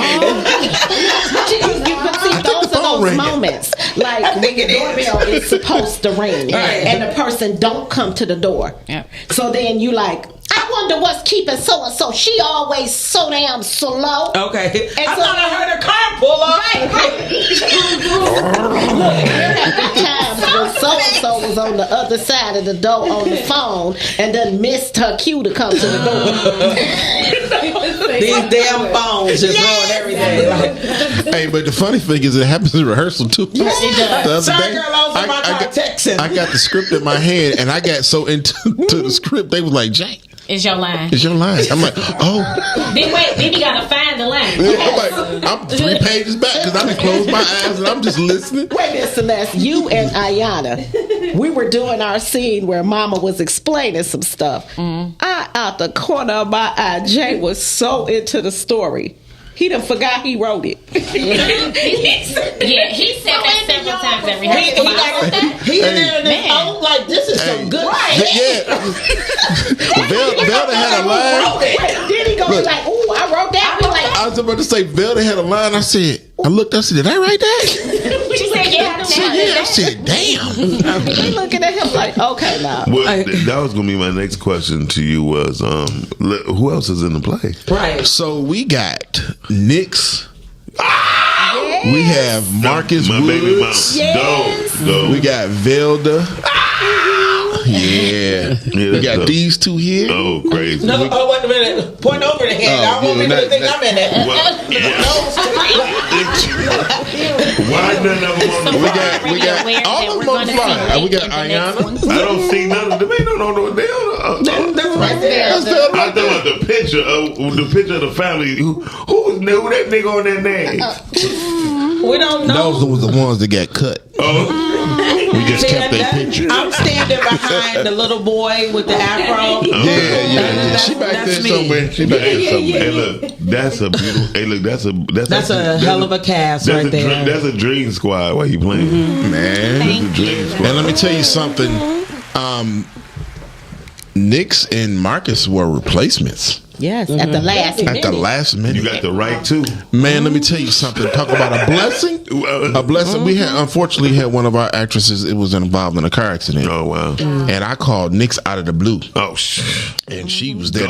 Look, she was there the next day and half off script. I mean, you know how she do. Man, listen. And then the next week, we had another mishap. I called Marcus out of the blue. You know what? I wouldn't even want to be on your set. You had too many mishaps. No. Well, you know, we do got a pimp on the set dial. You know what I'm saying? I just said it like she's dangerous. Like somebody else get into a car crash, I would smack you. Marcus slid right in there, right into the father role. He just slid in there like bam. Marcus is dope. Jay, we got to really talk after the show for sure. Okay. I would like to say this, and I'd like to congratulate Pinky and Celeste, J.U., yourself, and Nix, Marcus. And you had another young lady up there. That's Ayana. Ayana actually. Ayana and Velda. Ayana has been in 3 or 4 to play. Okay. Yeah, so she's not new. Yeah. You know, she hasn't done a lot of stuff, but she definitely been hanging out with us. Right. Okay. Okay. She's a part of See, the now team. I don't want to be a part of the team because this is all professionals. Like, put me in the box. I want to be in the box. I'm the least experienced person here. But you're the writer. But you know what? I feel good with this cast because it's like when we are on set, everybody just fall into place. I love that. And I mean the including ad-libs. Yes. The ad-libs, the everything. Because Bailey is the play. Look, her character is so that You just sit back and you go, okay, girl, gone. I love that. And I love it because Mama loved Bailey, but she should have whooped her little butt a little more. Whooped her ass. She got that switch a little bit more. She should got that switch on her a little more. A little bit more. That's illegal. I do have a question for y'all. I do have a question for y'all from an acting standpoint and a business standpoint. Are we gonna see this as a film? Ooh, I wish Velda was here. Velda, you tuning in? You know what? Now Miles asked the golden question. So listen, man. That would be interesting. Jay. It has to stand in line. They already want dead weight. They want Murder in Black and White. Yes. But the thing, they want just don't My Best Friend. Whatever you do. Well, the reason I ask because we are. I think people at this table feel the tenseness is going on in. I hate to say our industry because we don't have no fucking industry. In our film world, and the independent film industry is a thing. It's not. An industry is a block of things that does the same thing. Yeah, that's exactly. Wait a minute, where's Mr. Sears at so he can give us a real definition of industry? Because he know he can do some 7-letter definition. Yes, babe. Wait a minute, That's but you said the right thing. The same thing, and that's all I was going to ask. Play on words, Miles. That's all I was going to ask Jay. Are you tired of the same thing of film? Man, don't get me talking. No, I want you to talk. I want you to talk because we're going to have a round table of film and music for a whole month, and we're going to let everybody just get it all out. Because the whole truth is, Jay, you've been around for a minute, right? A year. Yeah, and so, at the start of it. Well, we've been around here the same time. I believe we started our careers together. So she was like a long time. Like that nigga roots old. Yes. But no, you've been around and you actually been in films that superseded the independent film Tubi world, right? Yes, yes. And Kim was there with me too. Yeah. Oh, shout out to Kim. She played my wife. Oh, most definitely. And Celeste was the daughter-in-law. I was, but I didn't make the but film. She didn't do the film. She didn't do the film. I was pregnant with the little 10-year-old. 10. Damn, 19 years ago? 10. Not the 18. Like, where was I at? I could have auditioned. Right. She couldn't even audition. She was not gonna bring the vodka. I'm gonna figure out a way to make it important. I'm like a real Bailey in real life. Like, if this is not about me, I'm just waiting on you to say something important to me. You've been stuttering past me. Like, either ask the question or make it about me. Wow. That's what Jay, how do you feel about the independent film industry? I'll ask the question. That's what I'm talking about. Some shit you don't know about. That's what I'm talking about. Some shit you don't know about. Because I wasn't there 19 years ago. Yeah, 10. She has the other 19. Look, I 19. So no, but seriously, where do you see the independent film industry going? Truthfully, now you can say shot to shit. You can say confused. You don't have to tell him what to say. Let him say it. Giving him options. Yeah, I'm just saying. I'm just letting him know he can be very fair and tell because he always been a truthful person. Did you really say you could say Jay, shot to he shit? just put you on the spot. Well, I want people to buy. One Remember, of the things that everybody knows about me is I don't particularly care for sex scenes. Oh gosh, here we go. I'm not gonna mention that. Okay, thank you. I think that the industry is oversexed. I know sex sells. No, it doesn't. Well, people think it do. They stupid. Because the top 100 films that have no sex scenes in it. And I mean, I think the innuendos are enough. Yeah. But I mean, I don't watch a lot of Tubi anymore. I don't either. At all. Because it's, to me, it's recycled stories over and over again. I mean, but it's no different than the real world. The real world. I mean, Paramount making the same movies over and over again. Fox making. I mean, they revamping. They just did another Freaky or Friday. You know, they redo a lot of movies over and over again too. If you change the actors or the race, it's the same movies. Well, at least they changed the race. That's true. So here's what the reason I'm asking, because I only actually done one film, But if anybody know me, know I've been a part of a lot of them. Oh yeah, definitely. You know what I mean? And I don't have to be seen. I don't have to be heard. I've never been that type of person. Matter of fact, Piggy was in part of one of my first YouTube TV series I ever done. So I'm not the person who blurred out and bragged. But you gonna keep telling us. Shut the hell up. Okay. Shut up. Shut your ass. That's not nice. Tell him, like, be nice to me. So her husband has a definition for industry. No, the hell he don't. A distinctive group of productive. What are you paying attention to? He is. Watch that man Industry. A distinctive group of productive or profit-making Willis Travel Enterprises. Well, we ain't talking now, about what here. is Willis Travel? We not talking about here. I mean, but no, but I think that Tubi is and can be a great platform for the right thing. Yes, but they're not thinking about us. Well, at the end of the day, and I think we need to take it aback and appreciate the fact that there's a platform and people exercising and using that platform. Absolutely. And using it. Right, yeah, and I mean, using everybody has a voice.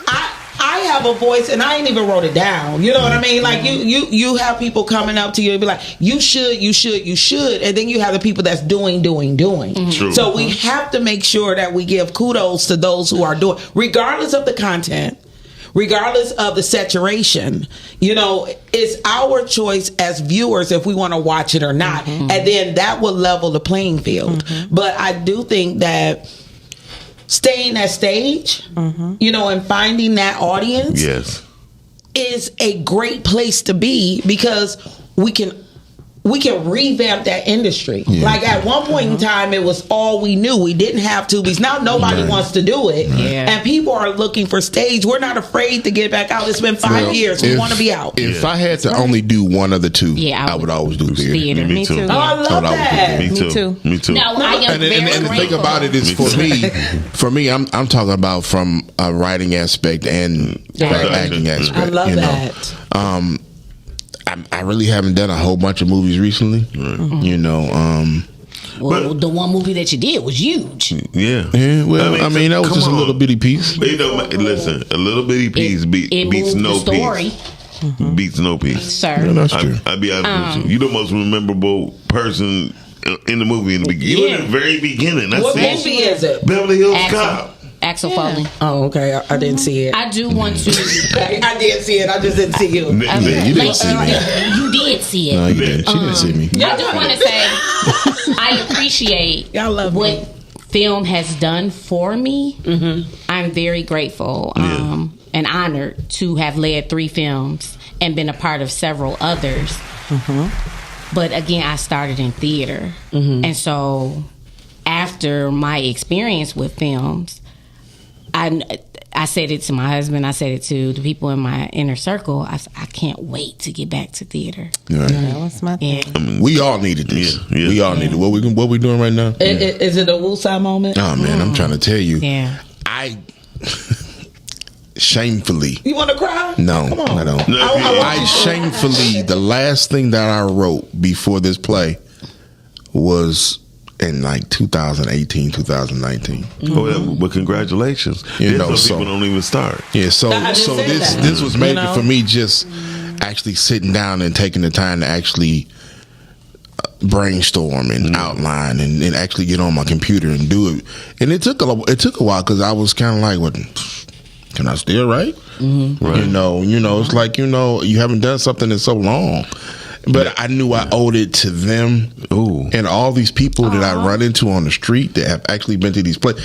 People don't understand that. Like when you come down and you say, "Thank y'all for coming out. God bless. Good night." You don't realize who's there. People like, when you doing another play? When you, and like, they'll find you. They'll find you. You was at the play. Like I didn't been to this play and this play and this play. I'm like, oh my god. Miles, I have a question. How much time do we have? Whatever we want. We own our own shit. We own our own shit, but that should be on the timer. Yeah. So this was major for me to get back in and get them involved. I want to offer to buy a ticket for someone. If you guys give us a call at 810-560-0658. If you call in, I will personally purchase a ticket for you to enjoy the play. Oh, yeah. That's awesome. So, but it's amazing. Make it make sense. Just don't call and be like, "Hey, you got to I called about the ticket. Did I win? Yeah, right. Did I win? I won a ticket. So, what's the number again? Once again, the number is 810-560. You got 0658. You gotta talk sweet to him. Let me. But if you guys call in, I personally will buy a ticket because nice. That's very nice of you. I'm a nice Thank you for supporting us. Yes. I might give you a cameo now. Oh, maybe. Give her her own. Your one woman stand up, honey. Oh God! And put that on Tubi.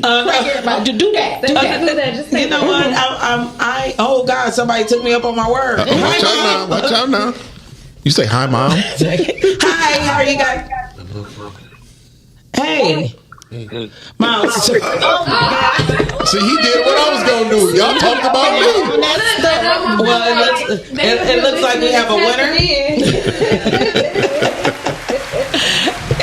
Just ask me if you want me to buy you a ticket. I mean, right here. Her whole energy dropped. She just made me sad. Jonathan says, "Shout out to everyone who is in this play." Thank you. Thank you. And who is also a phenomenal talent. He says Celeste is a phenomenal talent. Definitely. Thank you. Just being in this. Thank you so much. Be in this energy.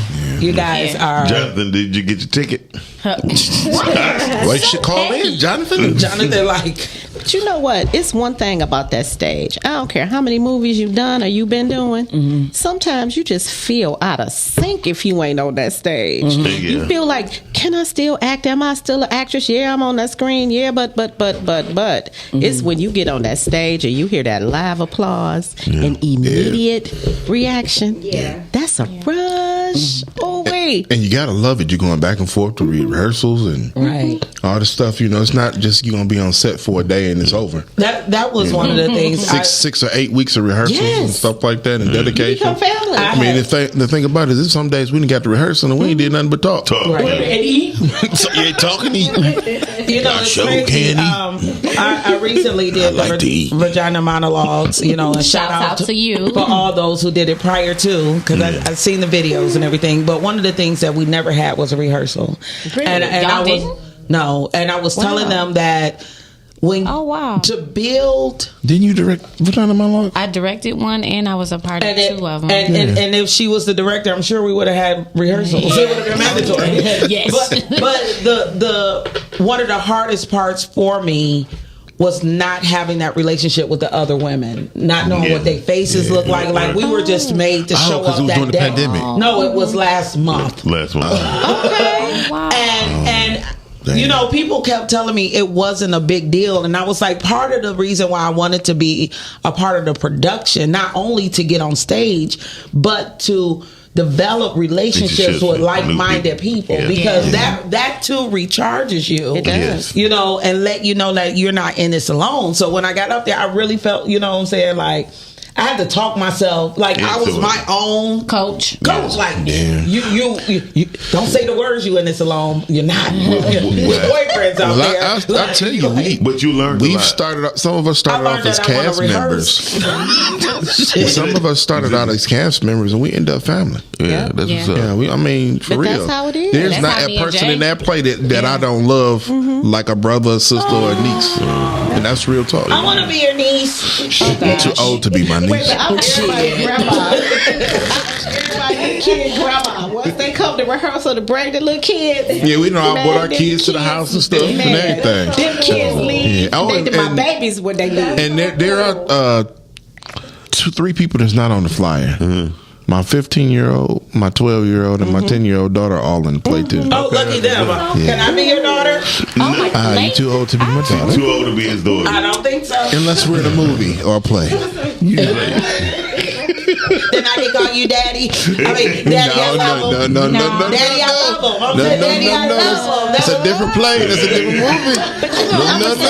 I love it. Jay gave me this role, and I love having the diversity of different, because I don't like to get typecast. I like to play a variety of different kinds of characters. He gave me this role. This woman is kind of laid back, but ooh when she dropped a bomb on everybody. Mama Deborah, I don't think you can be typecast. You don't think so? I think, and this is just my little bitty old opinion. Okay. I don't know everything. I feel like typecasting is based on the actor or actress. And I say that because... Did you snort? You passed the snorting. You passed it. Celeste, yeah. You can't invite neither one of these to the cocaine party. Okay, so my wait a minute, that April Fool's. My view on typecasting is you are the only person that could put yourself in that box. There you go. So if you're given a mother role, Jennifer Lewis, right? Take her for example. She's a different mother. That's right. In each film. And I wish she was my mother in everyone. Even when she's mean. Facts. I want to get on that. Hey, I've been typecast. I've been in a cop in like 4 different movies. Did they give you a donut? Nope. I've been a cop in at least 4 or 5 movies. I've been a cop. But because you was a cop for real. I mean, that don't mean nothing. She said, "Here's a donut." Hey, look, no donut. But the whole thing is, at least you had your own costume already. They saved money. I think that's how I got the role. They said, "Oh, he got his own stuff already." Go get it. But you know what? I get what Celeste is saying about the typecast. She's absolutely right. And now when I think about it, she is absolutely right, because regardless of the role you are given It's or on the you. role that you land, It's on you to make it different. it's on you to make it different. She's right. Yeah. And I tell anybody who's going off auditions, be with your. Don't forget your lines. Definitely don't forget your lines. But be different. Make sure you have that thing that make them say, book the room, not the role. Right. Yeah. There you go. Look at that, dropping some nuggets, that girl. I hate auditions. I tell people, I love them. I hate auditions until too. Jamie Foxx said what he said 2 weeks ago. How he beat out Idris, Will Smith, a couple other people for the role of James. Oh yeah, because he had his own horse. He had his own. He said, "I had my own horse." Yeah, because you thought I was making that up, then you don't. He rolled in on his own. And he said it just like that. He booked the room. Yeah. He left a lasting You know impression. what? I think a lot of He actors came in and like- actresses are afraid to. I'm studying every time I'm looking at TV, when I'm looking at videos, movies. Anytime there is a time for somebody to be somebody on film or on stage, I'm studying. I'm looking at your facial expression, the eyebrow movements, the way you move your eyes, subtle how you stand, non-verbal communication is a lot of act. It is.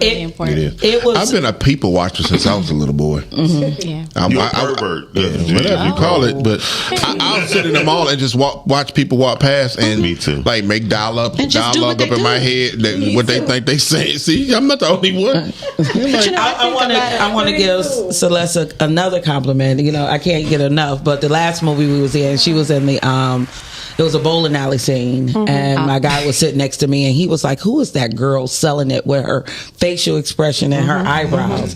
He said, "She is the scene." Sorry to those that you were standing next to, but he was like, "It's something about that woman who acts with everything she has in her," and I was like, "I know, right? Like, I get love from her every now and then." And then you said, "Mike, you shouldn't talk about your wife like that." No, that wasn't sit next to Mike. I said my man. Oh, you said your man. I'm sorry. I thought you said a man. No, just a random man. Yeah, just a random man was like, "Who is she?" But you know what? I didn't always think that was a good thing. Shouts out to, may she rest in peace, Melissa Talbot, and now my acting coach, Brian Taylor, with Detroit Drama Studio. I didn't think that was always a good thing. Melissa told me in Stay in Your Place. She said, "Oh, that's going to rock when you get to film," because I act with my whole being, right? And I would say Brian has done nothing but poured into that even more. That's dope. Being coached by him, and that was her indirect way of saying, if you're interested in film, get an acting coach. A real be a real coach. A real acting just coach. like with any job that you're doing, you have to practice and know your role. Right. You have to be versed and experienced in what you're doing. So please take the time out to invest in yourself. Yes. It's important. Don't expect people just to invest in you. Please invest in yourself. That was going to go to my next question with y'all. Seriously, since you brought up acting coaches, how do you feel about actors having acting classes who never been an actor?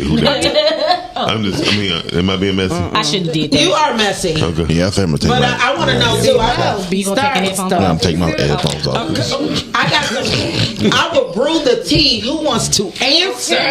Just pour me a cup. So I'll answer, but I'm not going to use. I'm not going to use.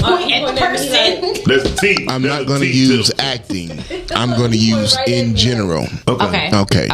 If you have no experience in anything, someone that has experience can teach you something. True. Okay. Good. Say that. Good answer. Yes. So, can I ask you? That's a great answer. But what if that person charged you $500? I was just getting ready to say. Well, you have to use tell me about your wits as well. Know something. Can you learn? I mean, so I'll say this. It's And cabin time. I I'm told gonna go this- to the bathroom. I told this to I told this to my cast the other day. I've never actually taken any formal writing classes. Okay, but I got involved. I watched people. When classes came up, I took classes from local people. I didn't know what writing experience they had, but I knew they had more experience than I did. Right. So I learned as much as I could from them. And when I couldn't learn any more from them, I moved to someone else that could teach me more. Good answer. You understand? So I will say that about anything, whether you play basketball, football, wrestling, writing, acting, painting. You can. Everybody can teach you something that they have experience in. I know one thing. Celeste is an experienced wife because your husband's on here like, see, babe, you dope. Like, I need that. I need experience. But and I just Robert, she ain't even reading. She already know you compliment. Like, she ain't even got her phone up. I don't. But Robert Townsend had just said something recently about he talked. Oh, wow! But what he talked about was kind of relevant to what's going on now. Right. When he made his first movie, he did not have any experience in making a movie, and what he told himself was, "I'm gonna make a movie," which, like I said earlier, is so much more than a lot of people who think they can do. And he said it was the most excruciating days. 12 days of his life because it was learning and directing and writing and dealing with people, but he did it. And then that took him to another level in life. That is, he's an icon for me. You know what I mean? For me, and he doesn't get enough credit from his work. Him or Keenan. Definitely. Now, I'll answer your question. I see the marquees of people doing acting classes, and I think it's some bullshit. Okay. I do think that if I am going to learn how to be an actress, I would probably go back to theater school or go to the Detroit Repertory Theater where I can work with people, because you cannot be successful for one if you're not doing it live and you're not on that stage. And I know enough about anything educationally. There are things like black box, like everybody in the room know that you're using. I know there's Shakespearean phrases that people learn that. My first play I did, you know what I mean? I didn't even know I was turning my back. You know what I mean? And to have somebody say, you're not even supposed to be acting, like, who hired her? Like, she don't even know that she doesn't supposed, like, I'm like, what did you say? I told you. They're like, girl, it's the stage. You don't know no better, and you can't teach that. You learn that. So, and you know why I say that? Celeste, nobody knows. Okay, go ahead. You said something. So that's my 2 cents. Back, bullshit. A few years back, I had the opportunity to intern at the Repertory Theater. I went and took a directing class, I think in 14 or 15. And the guy that did... It was 14. 14. With Dylan. You wanted me to go. Right. Yes, right. So the guy that did the class is a regular director at the Rep. Him and I were talking. He's like, "Yeah, come on down and intern with me." And I found out a lot of things because we had been doing what they call urban theater, and this was traditional theater, right. And they do things totally different. Kim will tell you because she's back there at Repertoire. Totally different. And like their lights work. Go ahead. Thank you. The pay scale is different. The rehearsal schedules are different. I mean, everything is different. And it was an eye-opening experience. It was very wonderful experience. And the dedication that the actors and actresses showed for the production was totally different. Yeah. You were not missing rehearsal. You were not late at rehearsal. You're on payroll. You like on for real. You got a real job for 16 weeks. I mean, 8 weeks, 12 weeks, whatever it is. And that's when I learned that the director is not backstage, not smoking weed. I have to go to the lavatory. No, because everybody don't smoke weed. Okay, the director's not backstage, being the stage director. Well, I'm missing the word. What is it? The stage manager. Stage manager. Production manager. The wardrobe. The director actually, after the opening night, the director is like never there again. They hand them over to the They're stage never there manager. anymore. Wait a minute, and I learned that in the first play I was in, and it bothered me. I can't think of Calvin's last name. Calvin Ray. Calvin Ray. He was something else. But even as hard as he was, I was dependent on his presence. You did it too. Like, what do you mean? Because I forgot the 4 years in between. Like, what do you mean you're done? Like, I'm done. You guys are on your own. Like, what do you mean we're on our own? It's because in our theater, we're wearing so many hats. You're the writer, you're the producer, you're the director, you're the financier, the financer, you're the person that steps in when somebody don't come to rehearsal. You know, you have so many things to do, and you get used to doing that. You know what I'm saying? And then, I mean, that's the reason I told them. They say, "You acting this?" I was like, "I hope not." I just want to sit there and lose my place in the lines. Real quick, I want to say what you said about the writing portion, about training, and we were talking about that. As a writer, as you write, that's your creative expression, right? So training and is cool, right? Because you could also have a script supervisor to orchestrate and organize how your stuff need to be done as going into being plays, right? So I think you don't need no training on how to write. It's either in you or you're gonna learn it from somebody else. It's cool. Right. You have a natural knack or you don't. But when you're acting, right, you're trying to leave an imprint in somebody's life, heart, whatever, in that being that character. So it's your personal, it's your dignity and your integrity that make you want to be a part of this and pull it off properly. Right. And I think this is what lacks in what we call a community, because we are following blind as leading the blind. Across the board, all the way around, no matter how. Thank y'all for having me. I don't really care. I don't need validation. I never did. And anybody know me, I never needed validation. So I'm just gonna speak the truth. It's the blind leading the blind. And then so when Denzel came out and said theater, when he started telling people, "Hey, get in the theater" on the red carpet 19 years ago, do you do theater? No. So how you gonna act with me? You know what I mean? And then years later, the guy took up theater. 10 years after that, he's in the movie with Denzel. So it's proof that, like, you have to be on your shit. So when people be saying things, especially to me, I just ask them simple shit like, "Have you ever did theater?" No. So how you expect to really pull off something?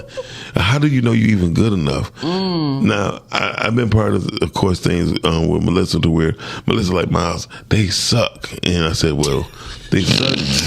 I said, that sounds just like. I said, yes, they do suck, but under your direction, they will be way more better. And the problem is, most people don't understand. You have to have people that believe in you and they can pull that shit off, because and it's the problem that we have here. Everybody think they can pull shit off. You feel me? No. No, I'm telling you. That ain't the only problem we got here.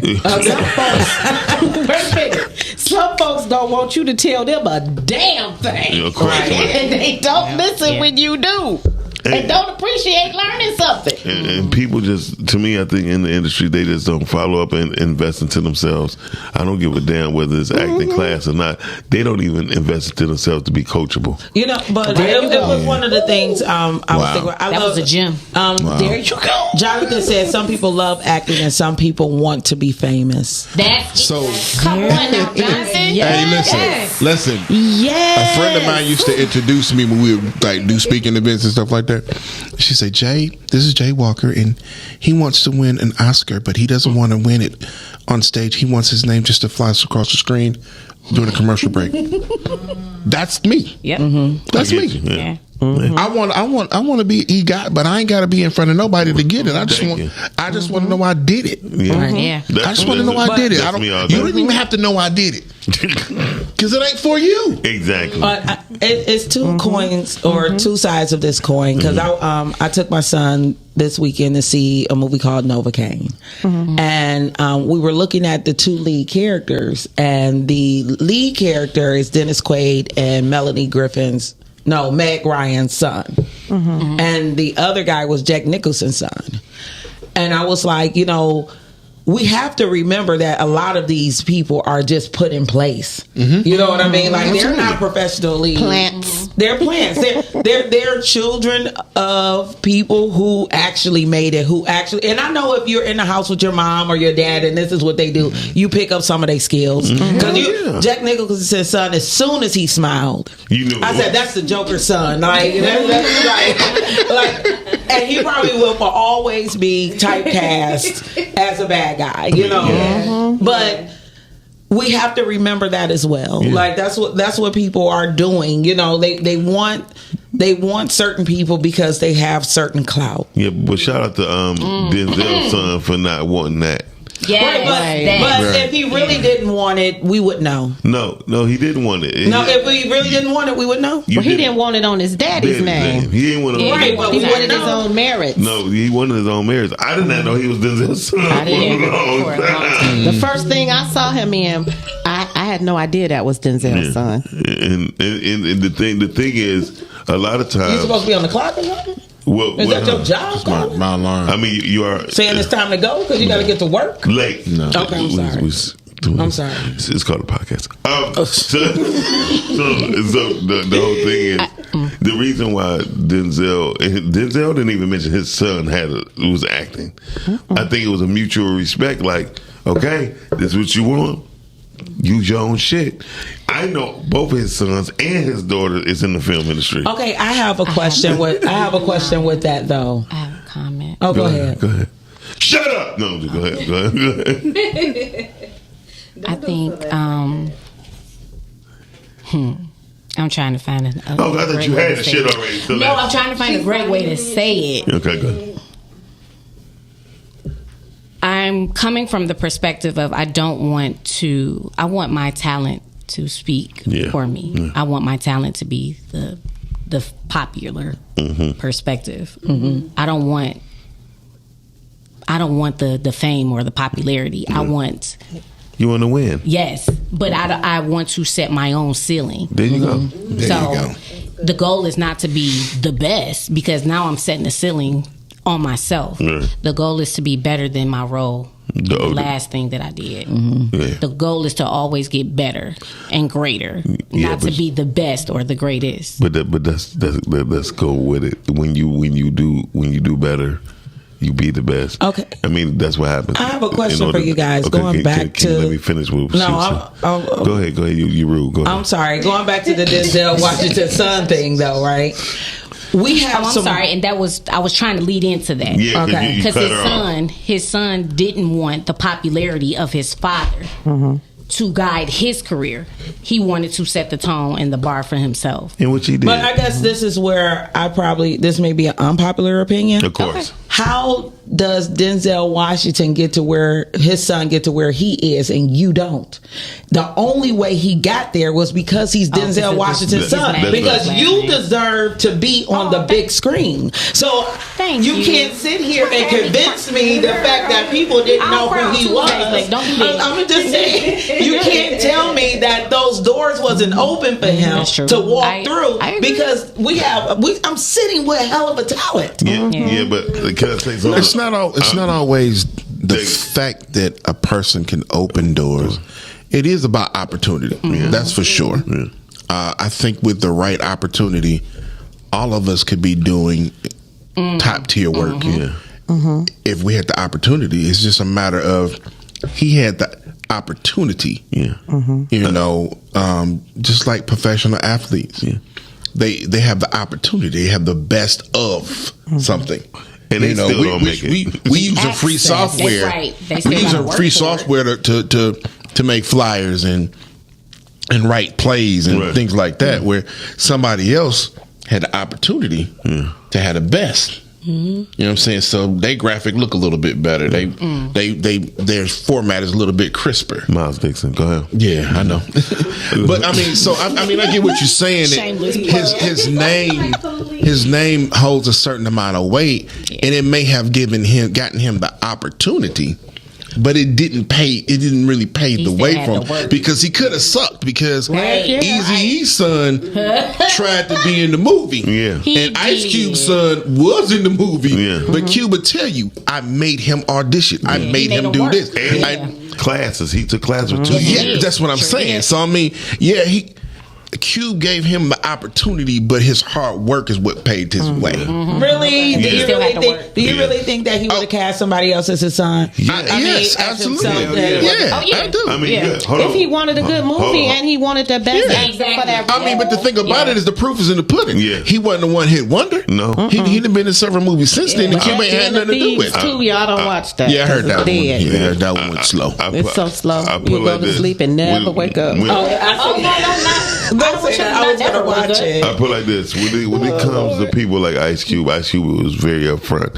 He was like, "My son, he had auditioned more than once. He made him go to acting class for 2 years. This movie is a 3-year project, damn near in progress. So we have to really think. Just because somebody their son, everybody since LeBron and did what he did, everybody think just because you somebody's son or daughter that you gonna come up. No, that's not true. That is literally how it goes. I mean, everybody in acting in Hollywood is somebody's son. Go back, and I'm not even talking about this generation. I'm talking about the generation above. Everybody is related. I mean, but I get it because that's how things supposed to go in any industry. If you're in the egg industry, goddammit, my son will have a fucking egg. So it's called legacy. We got legacy churches out there. And the Detroit film industry, if people are filming, if they're casting their friends and they keeping their little groups of people in there, we shouldn't give them any slack about it because that is how it's done. I was asked one day, well, why don't you audition more? I said, because they use the same 5 or 6 people. Use the same 5 or 6 people. It's the same story. Yeah, be careful. They hate you when you say that. No, I'm not.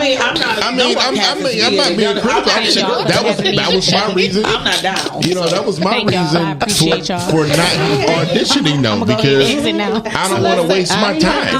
Like the audition is like the HR way of saying, okay, we open the doors to people, even though we already had somebody for the job. Now, I was impressed when somebody called me one time and said, hey, they want to talk to you. They want you to play this role, blah, blah, blah. I'm like, me? Right. Me? Now, you know what, Jay? That's it right there. I don't like to audition too much because of the nepotism and the other stuff. I hate auditioning because, for number one, a lot of the people who you're auditioning for, they judging all the time. See, all the time. And I'm gonna tell you something. I don't give a damn what you think. That's why I don't audition. If you call me because you know I can do the damn thing, I'm gonna come do it for you. I don't audition because I'm not a good actor. See, stop, Jay. I'm serious. Just stop. I think you also, you can pick and choose who you audition for. That's right. And so I don't. I don't do every role. I don't do everything. I don't just have to keep being seen and run over here because I want to do this, I want to do that, I want to be in this, I want to be there. Face. I like to do quality stuff. And I think that's the problem with here. We base off of, where is our quality based off of? I'm gonna go to the bathroom. I mean, the quality is based off of what people. A whole lot. Y'all hitting. I think what people judge as success. No, but if that's the case, if they judge it by success, then nobody be doing films here. Because I mean, there you go. You just said it. You lucky you got your own podcast because you ain't gonna be on nobody else. No one asked. Miles Dixon, TRUTH. See, I can't get blackballed because don't nobody use me no way. I can't get blackballed because don't nobody use me neither. But what I'm saying is, you can't get blackballed when you know how to write your own shit. There you go. But here's another thing. And my husband make a comment, Charles. Come on, he has another definition. The definition is terrible. No, but seriously, I'm not shitting on anybody who did anything to little movies. You know what I mean? I just want to ask the question: when do we elevate? When does things get different? Where do we see? I told somebody and they got mad at me. I said when you see an actress, male and or female, that speaks different languages, that know how to play a damn instrument, to bring that life inside of that film, be different. You know, they dare to be different. That shit real in film and theater and everything. If you don't do these things, you will always be the N-word. Normal. The N-word normal. I hate that word. I hate the R word, regular. I've never been regular and I've never been normal. Like, you don't put regular? I think you should get some fiber in your system. Yeah, you don't go to the bathroom every day? Somebody never been regular? Rhea said that she's grateful for the never been regular. Only poop every 5 days. Rhea said grateful for the wisdom to be coachable. Shout out to Miles Dixon. Thanks, Coach. Giving you your flowers. I'm learning so much in this production journey. And then she said, take a shit. He doesn't regularly do that. Next week, I'm bringing him some Metamucil. Did she say he was full? Was that what her way of saying he's full? I don't know if she said he's full of S or if she said that he's so stressed. Well, he's not regular, so we know he's full of something. I'm not regular. I do want to give a shout out to Jada Jones for her new series coming out called Unknown. And this is, and when I say, I was like, unknown. I know everybody in that. Right. It's the same people. It's not the same no, people. It is. Did she have auditions for that? No. Yes, she did. What did you say? Why are you saying shit? She did. What do you mean? She had. She didn't have you audition. Well, I'm sure. It wasn't on my platform. I didn't get to it. Shout out to Jay Walker. Yeah, shout out to Jay. Pulling together a cast. Because I'm going to tell you something. When you get heavy hitters like he put in this play, it's because not only it ain't about the money. Yeah, because they're not getting it's the camaraderie. It's the story. I'm just playing. Thanks for letting us know. It's the integrity of the thing. Because I read a role or you tell me a little about the role. If I believe in it and it's something that I can do, I like to be proud of what I do. Wow. I don't care if anybody else don't like it. I got to be satisfied with it. Who hired me got to be satisfied with it. And I'm trying to deliver and bring your character to living life the way you envisioned it. I will take direction and however you want to use me to bring this to life, and I'm proud of that. Pinky the Pimp. Yes, because I don't do everybody's stuff. And I do appreciate that love. That was dope to give that. Really that was I appreciate that. Because I wouldn't have said shit to him. Yet he's the first one that called me as soon as he saw me in the movie. Hey Jay, hit me up, buddy. I was like, love me fine. How much did you get paid for that movie? Love me fine. But I do think it's dope to open up opportunity, and then just going back to, I mean, and I was just joking with Jada. I don't know if she had auditions or not, but I did see the post, and I said I know her, him, and him. Yeah, I ain't know the white girl, I ain't know the tall dude. Well, you don't watch enough too. For real though, anytime I see my people in anything, I'm happy for him. Absolutely. I'm happy for him. I mean, whether I'm writing or not writing, whether I can make the premiere or not, just to see them doing what they love. Yep. You know, it don't even matter if the movie not good. So as long as they doing what they love and they put all their heart in it. Celeste's husband said, God damn it. He said, Miles, when you putting out your own stuff, Ooh, you want that's different, right, you have to do different. That's what Robert Townsend said. That's what he said. I'm about to say he ain't do his hands like that. Well, Miles tell the truth, so I want to be in his stuff because he you know what? He can respect the truth. Some folks can't hear the truth, but them be the folks that don't tell the truth either. And that's the biggest thing. Like, if you don't like sex scenes, write things with no sex scenes. When Marcus was here, he said he doesn't like the cuss. But the be in things that don't have cussing, therefore we can start seeing different. I just did a movie, and that was basically the thing: no cussing. Right. So anybody can come see this movie. I mean, I was like, wow. Listen, I just left the whole film conference, right? 99.5% of everybody, distributor, everybody wanted family friendly content. They said, number one, it goes a long way, and you can market that forever. It's no trends when it's cussing. When you got cussings and sayings and stuff, you following trends, and when you do that, it's hard to market across the board. Some things might take 2 years to jump. Right. Like Akilah and the Bee, when she said, I did not know that. I didn't know it was a Hollywood flop. But once it got to DVD, it became one of the biggest things that came out. You feel me? So you never know your time, whether it's in product or production. You just have to be stern and really just focus on what you know how to do and do it the best way you can. That's what I say. Being the best. I tell Shannon, I don't play well with others. Either they're gonna roll with us or they're gonna get rolled the fuck over. Right. Either we gonna be the best or we ain't gonna be Miles, shit. when is your birthday? He's a damn Scorpio. November 17th. So November what? November 17th. Sharing is not caring. Jesus, honey. No, not when it comes to the livelihood of me and my team. But we also have to give people the grace when they're putting their money forward. They have to put things out there that's going to get their money back. And people are still invested in themselves. It's not a big investment community. And just like the grind from Detroit, we are known to do things on our own. Just like giving us this platform here on podcasting. Yeah, I mean, Detroit is Detroit. Detroit is Detroit. I'm about to say that. Detroit is Detroit. We just most spoiled city in all of America. Man, let me tell you something. If they dropped some money in this city for us to do what we do, we would take Hollywood over for real. They won't. That's why they won't. Yeah.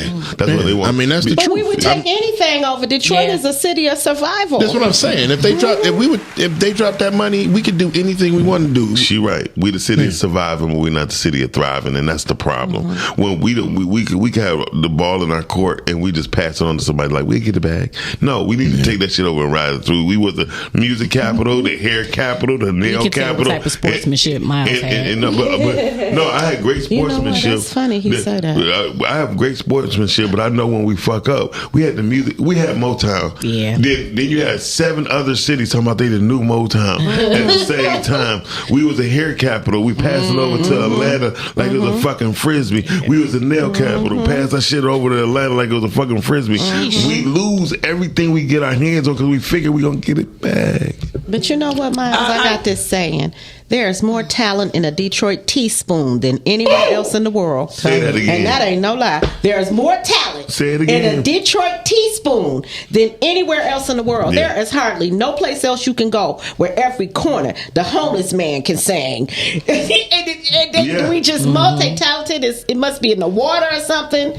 You go anywhere and tell them from you Detroit, they putting you on stage. And the one thing for sure we have here is people who are going to continuously try. Yes. And do. And let me take the try out of there and do. Yeah. This independent film industry is fairly new. This is baby. Yeah, this is baby work. You know what I mean? And if we stay consistent, we'll be able to grow into more family friendly movies. You know, and I go back to like when I interviewed Renika McQueen, she got a great family friendly movie. Yeah. That doesn't make it where people want to see now. Yeah. They may want to see it later. It may get picked up across the board. But right now, A Family Divided can't compete with some of the other more ratchet movies because we do come from ratchetness. Everybody is from the hood. I mean, even Tyler Perry, I'm watching this Beauty in Black. I got raped in. That's how I feel. I feel like I'm being beaten. But he took a whole Tubi idea. And he has clout, and he put it on Netflix. You really think Beauty in Black ain't nothing but the dirty D. No, you know it ain't nothing. We can't really. No, here's the thing. I'm not going to disrespect nobody's talent. No, I'm just saying that it's an idea there. I'm sorry. Go ahead. I'm not disrespecting anybody's talent. I'm just saying that. Well, when I say that, I was trying to not stop you, but stop you.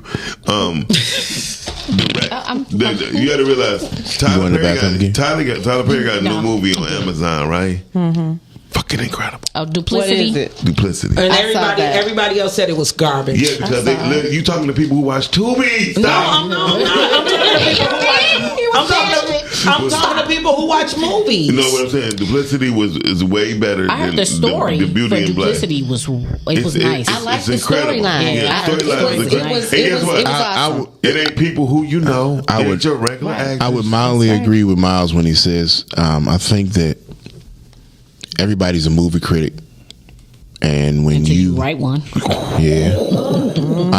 when you're used to a certain type of movie, good or bad, when you see something outside of your norm, you don't know how to react to it. You know, one of the things that these ladies here know, when I write for every audience. You can take any one of my plays and put anybody in that play. There you go. And it wouldn't change the play. That's repertory stuff right there. You know what I'm saying? That's and the thing about it is people don't realize that the repertory theater, they cast. They don't cast by color. There you go. Or size. Or sometimes even by sex. They cast. You know what I'm saying? So you could take any one of my plays and take it to the Asian community and it becomes an Asian story. There you go. You take it to the Mexican community and it becomes a Latino story. But most people don't. That's because it's a human story. Because it's a human story. Now, don't get me wrong. I may put some vernacular in there that's current to make things funny. When we did Burner in Black and White was when I Do This for the D was out. And I suggested this thing to her, and I wrote a portion. She was like, "I can do this, but not what you wrote." Right. So she made her own up, but that was the fad. You know what I'm saying? When we did My Best Friend, that was when Shirley C was potatoes. You ain't name it. We did that, you know, just as a comedy shoot. But those things can easily be taken out, and it turns right back into a regular story, or go back into something that's going on right then and there. Exactly. You can take any contemporary thing and add it, or any retro thing and add it for the time, but it don't change the story. I'm about to raise my hand because I got to ask this question because it's. I thought you had to go to the bathroom. No, I already did. That's what the break was for. Oh, Jesus. Start with you, Help Biggie. So what has been your favorite stage play in your lifetime? What's your favorite? My favorite stage play that I was in or that I watched? No, that you watched. Your favorite, period. My favorite stage play that I watched. Murder in Black and White. Okay. What? Good answer. Yes. What? No. That ain't gonna get you cast to the next play. No, seriously. You just cashed that. You just cashed that scene.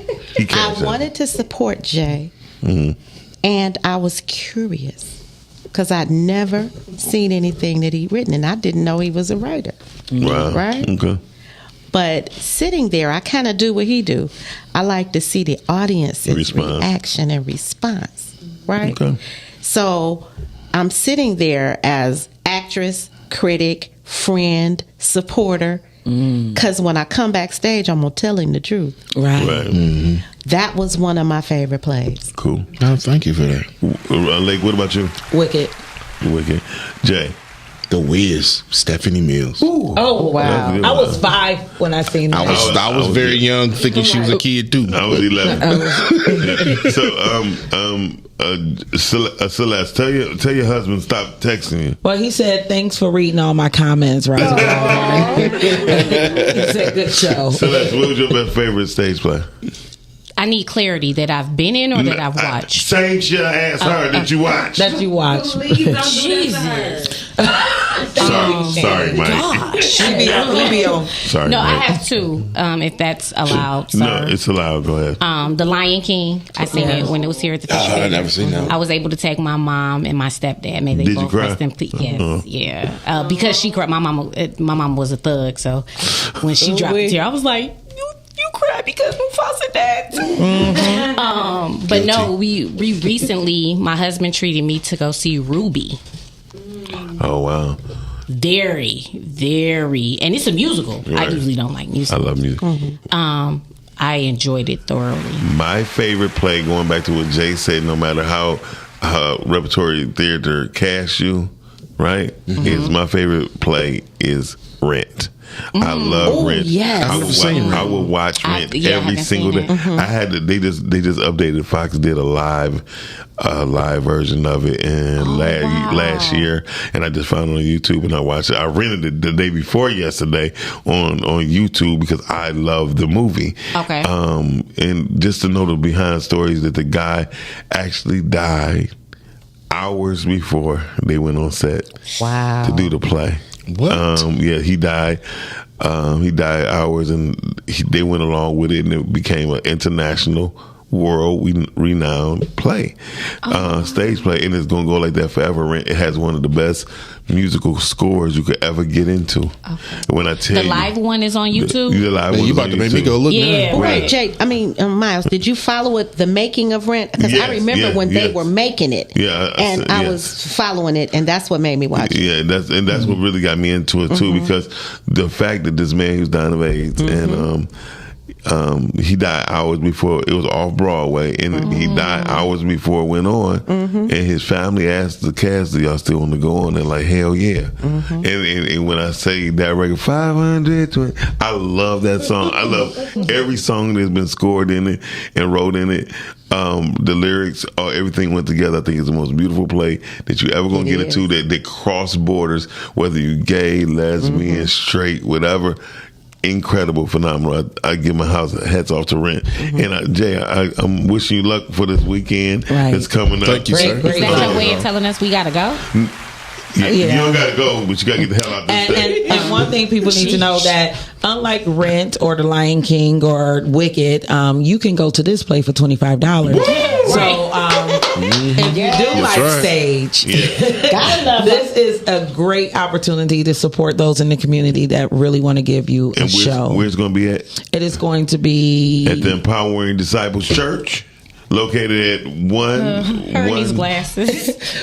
18250 Church Street, Roseville, Michigan 48066. The showtime is at 7:00, and he just whispered to me when they say the showtime is at 7:00. Is that 7? You ain't starting on time for sure. So shout out to this cast. Now the parking lot is off 10 Mile. So just let you know, if you get to Church Street and you like, this is a school, it don't look open. It's on the backside. On the backside. Thank you for letting us know. I just had to. It was right there. It was open. What? Don't worry about it. Anyway, thank y'all for joining us. We appreciate y'all. We appreciate you inviting us. We have fun. No problem. Jay, Celeste, is always a pleasure. Thank you. The one on the ones and twos You bringing didn't see us in. Pinky here? I said Pinky first. Did you? Did he? I ain't say your ass. Hey, I want to tell y'all something. Y'all don't know that I used to do shop talk. Oh, that's right. I used to do shop talk. Damn, radio show. Me and Velda. You, Velda. Yeah, we used to do shop talk back in 18, 19? Damn. 19 years ago? 18. No, 2018. I'm gonna get her. Yeah, she just telling her age. Let's get older shit. Anyway, so hey y'all, thank y'all for joining us. Y'all watching Rise and Grind Morning Show, radio podcasting, and we'll see y'all tomorrow. Peace. Thank you all. Take it easy, peace.